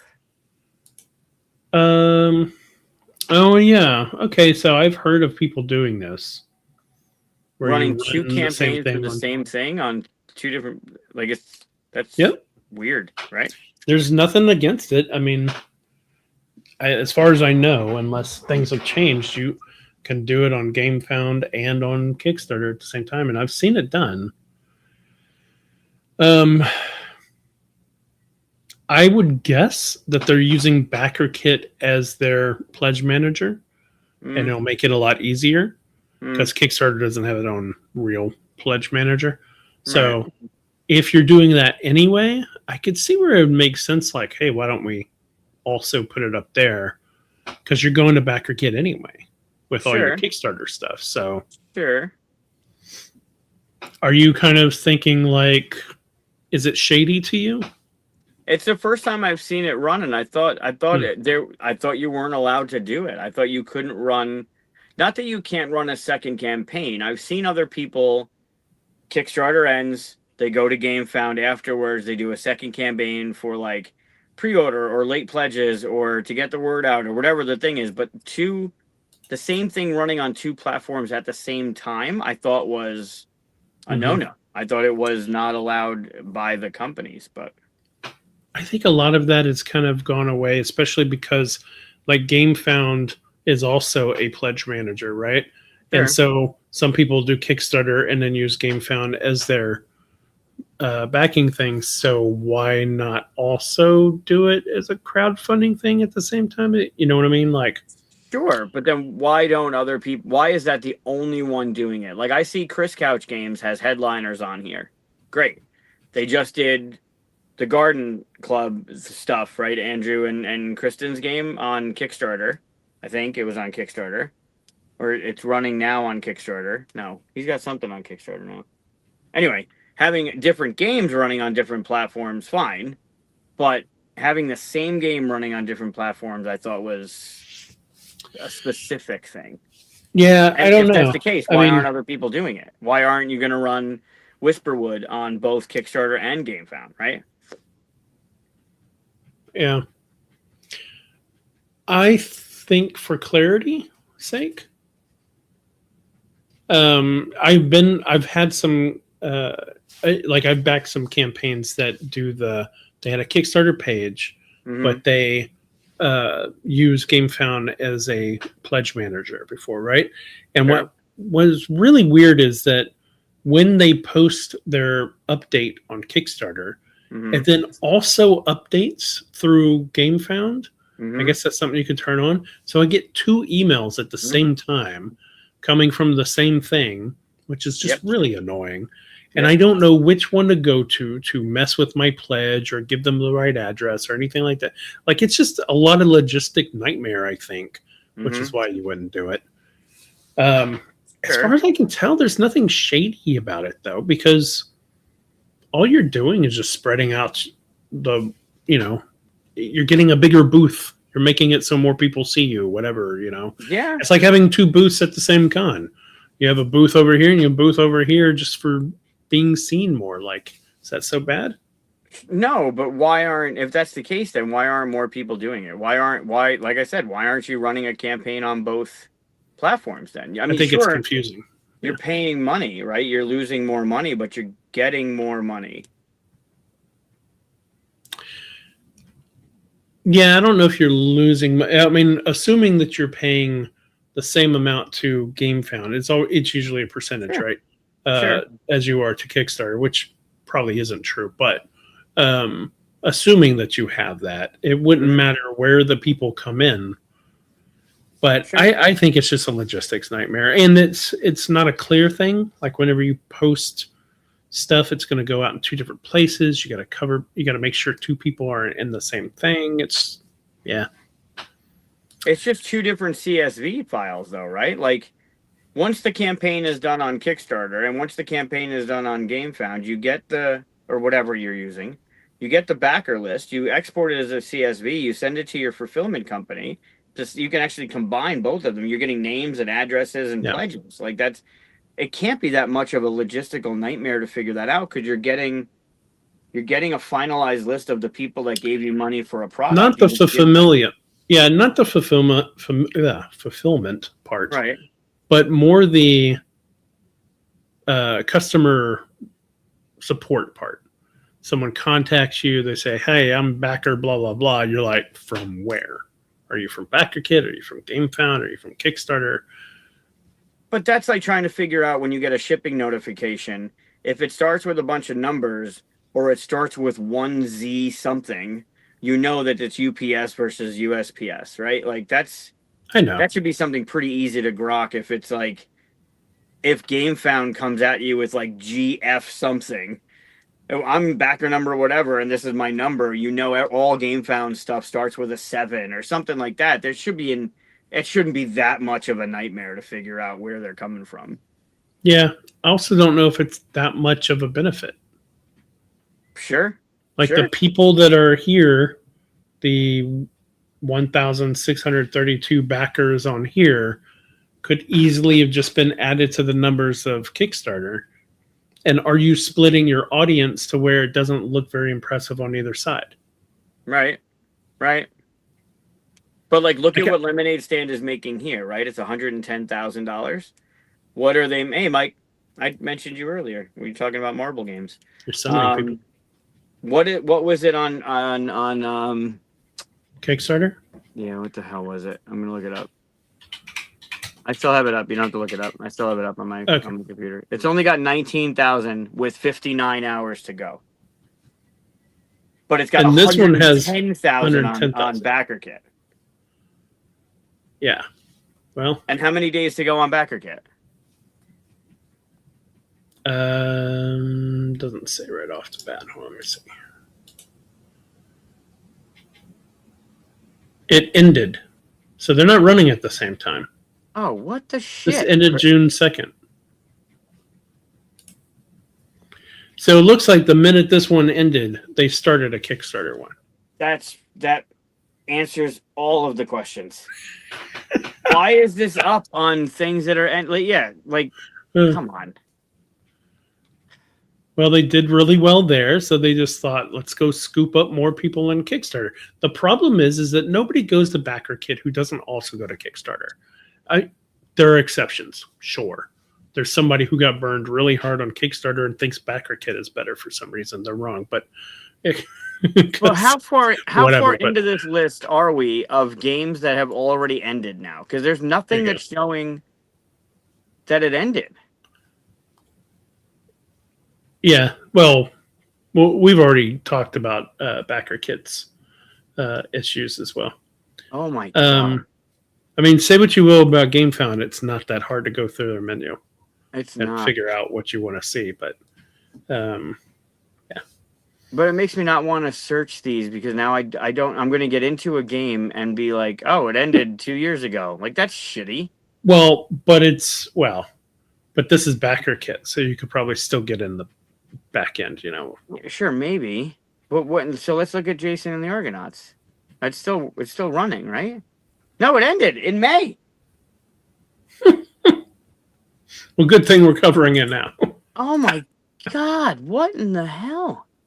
Yeah, you're right. Ended in May. So what games? Oh, that's right. I even talked to him about this in Origins. Of course, but maybe he ran. Maybe he was running it on. I don't know. It ran on Backerkit. I thought it was running now. Well, you could late pledge now. Sure, that's great. That's great. That's awesome.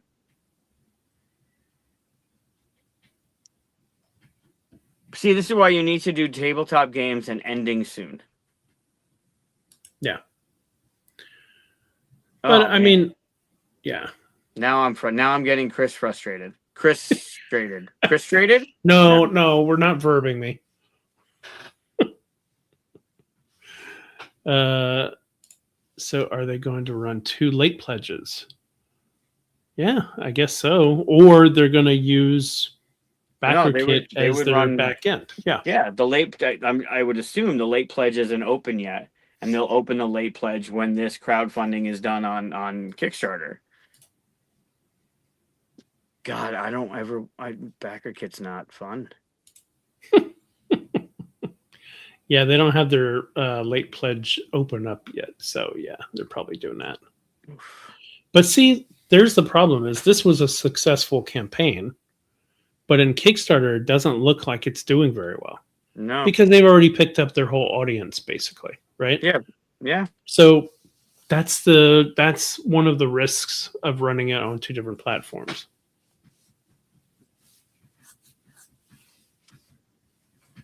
Yeah. And Unless again, Kickstarter should have looked to see if that was the case, if they'd already run the campaign, blah, blah, blah.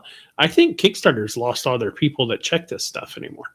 And that's why their site's falling apart as far as searching for stuff, because they didn't used to be that bad. Yeah.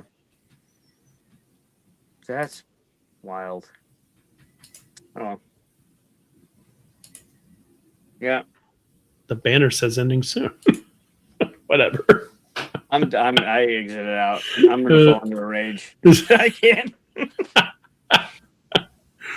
All right, that's a good place to stop the campaign, the searching. Then the crowdfunding crawl, I suppose. Hey, did we miss anything? Let's see. Does Backerkit take the same percentage KS? Probably roughly about. From what I know, I've never run anything on Backerkit. I've run on Gamefound and on Kickstarter. From what I know, you can kind of negotiate a little bit, especially in the early days of Backerkit. I don't know if you can now, but if you get a little bit of a name to yourself, you can. I know that. If you pull in some crowds. So it just kind of depends. That's true with all of them, though, by the way. I think you have a little bit wiggle room with using them as a pledge manager as well. If you're going to use them, you might get. Yeah, there's deals, there's ad deals and marketing deals and stuff that you can sign up with, especially at Gamefound, I think. Yeah. Yeah. So they all do something. They're all competing now, so they're all going to try and give you something. Yeah. Something. I've been blurry this whole time. It's okay. Ever since the D4, nobody cared. Nobody cares. Now they have to see me. Yeah, sorry. Yeah, so like some of the best stuff we saw is either done or is about to launch. So we did this show at the perfect time. Yeah, no, great. Yep. That was fun. And then fell into a rage for no reason. You just summed up the show. Yeah, that's it. Cut this, put it in the beginning, and be like, all right, if this is what you want to see, continue. Subscribe. Subscribe if this is what you like. Yeah. Fucking crazy. So dumb. Well, maybe next month we'll do another crawl and see what it's like out there and better stuff going on. We already saw some stuff that's going to be launched, right? So yeah, a lot of stuff coming out at Gen Con, and by August, I mean Gen Con will hit, and we'll see some stuff at the con because we'll both be there. So we'll see some stuff that's demo only or currently on Kickstarter or coming to Kickstarter, those kind of things. So yep. Where are you going to be? What room? You're going to be in a room, right? They're going to lock me in a room. I'm not allowed out. Yep. How can people see you? They can't. They're going to have to find me. At Gen Con, you mean? Yeah. Yeah. So Van Ryder's got its own room. It's got a booth in the exhibit hall, but it's got a room in not the hallway directly outside the exhibit hall where some of those where Funko was and stuff like that. Right. On the other hallway where usually that line is where you're coming in from the JW and shit. It's room 125 and 11 a.m. is the play and take that I'll be doing for Tales of Myth and Legend. They're doing an 11 and a 2, but I'm doing the 11 because at 2 I'm going to be at the Cardboard Alchemy booth teaching people how to play giant Flamecraft duels from 2 to 6 each day. Nice. I wonder if we're going to see each other all that much, other than sharing a room. I will make sure I bother the hell out of you. Yes. Cool. Also, after 6 o'clock, we're both done, right? I'll be done with the booth. You'll be done with. You're at Game Trays. So Cardboard Alchemy is 26.67, and you're like 27 something, I think. Sure. Cool. I don't look that stuff up until I land. Not that it would come in handy in moments like this. No. I mean, nobody's going to remember this, so it's fine. It's not true. They could be watching this like on the plane to Gen Con and like, well, I wonder where they're going to be. Let me check. And then we have no idea. There are usually better things to watch. Although last time I was on the airplane, there was nothing good to watch. I watched The Wrecking Crew. That was awful. Oh, God. Why? Just go to sleep. Yeah, we are 20. Cardboard Alchemy is 2667. Hold. And Game Trays, where I'll be, Noah was very kind to give me a table to show off Whisperwood. Correct. Game Tray's booth is 2733. And then in addition, since Cardboard Alchemy will only have a 10x10 playing giant Flamecraft duels with there might be some perks. All Play as a partner will have stuff for sale from Cardboard Alchemy and others. So you can go to the All Play booth, All Play room. They have their own room, 140, which I do believe is right outside the exhibit hall, where they'll have the entire suite of Andromeda's Edge. They'll have, Nice. well, and maybe not Genesis. I think they'll still have Critter Kitchen. They'll have Flamecraft with the tokens and the minis and duels and all of that stuff. So room 140 is All Play to get their stuff, 2667 to play duels, 2733 to bother Chris, and then 125 to do the room 125 to do the play and take for this beautiful thing back here. August 11th, Kickstarter. Kickstarter, yeah, August 11th. That's when Whisperwood. All one word, Whisperwood. Yeah, yep. But yeah, so I've never been in any of those rooms at Gen Con as many times as I've gone. I always forget they exist, and then people tell me about these crazy rooms. I'm like, oh right, the rooms. Yeah, well, Like I see them as I'm going, but I'm usually working the con, so Yeah, you're in a booth, or you're trying to, the 2 hours you have to walk around, you're fighting with, giant backpacks and people on phones and shit. So it's not. Yeah. But they are open earlier. Typically, they are open earlier. Most of them are open later than the hall.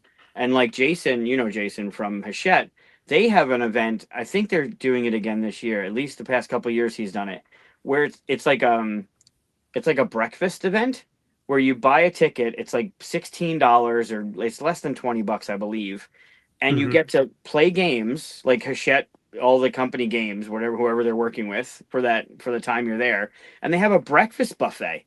So like you don't have to worry about bullshit lines and trying to find. You just get your ticket. You're in campus. You go to the room. You eat breakfast. You play some games, and then by the time you're done, the hall's open, and you go in the hall and start looking at all the stuff. It's a really good. And then at night they have an open bar. Like you buy a ticket that comes with drinks, and they have a bar, and you play games and you can drink, and they have like some appetizers and shit. He does it really well. Those rooms can be really fun. Yeah, I should check him out sometime. Maybe we go bother Jason while we're there. Cool. And everybody should come bother us while you show up at Gen Con. Please do. Yeah, come by and say hi. All right, so that's us. If we missed any campaigns that we should be looking at, or you want to tell other people about, tell us in the comments. We'll try to bring it up next. Maybe not next episode, at least the next crowdfunding one. Sure. But yeah, we'll see. Thanks for watching. Subscribe. Hit the button, bells, whistles, whatever all that stuff is. I don't remember anymore. I don't know what. Hit this thing, that thing. Just say hi, drop a comment, say hi to us, find us on something, and say hi to us on one. Yeah, it's our tip jar. Hit this thing. That's our tip jar. No, not a tip. We don't deserve tips. Well, I mean, we don't get paid, no, but No, yeah, that's the best thing you could do for us. Thanks everybody for watching.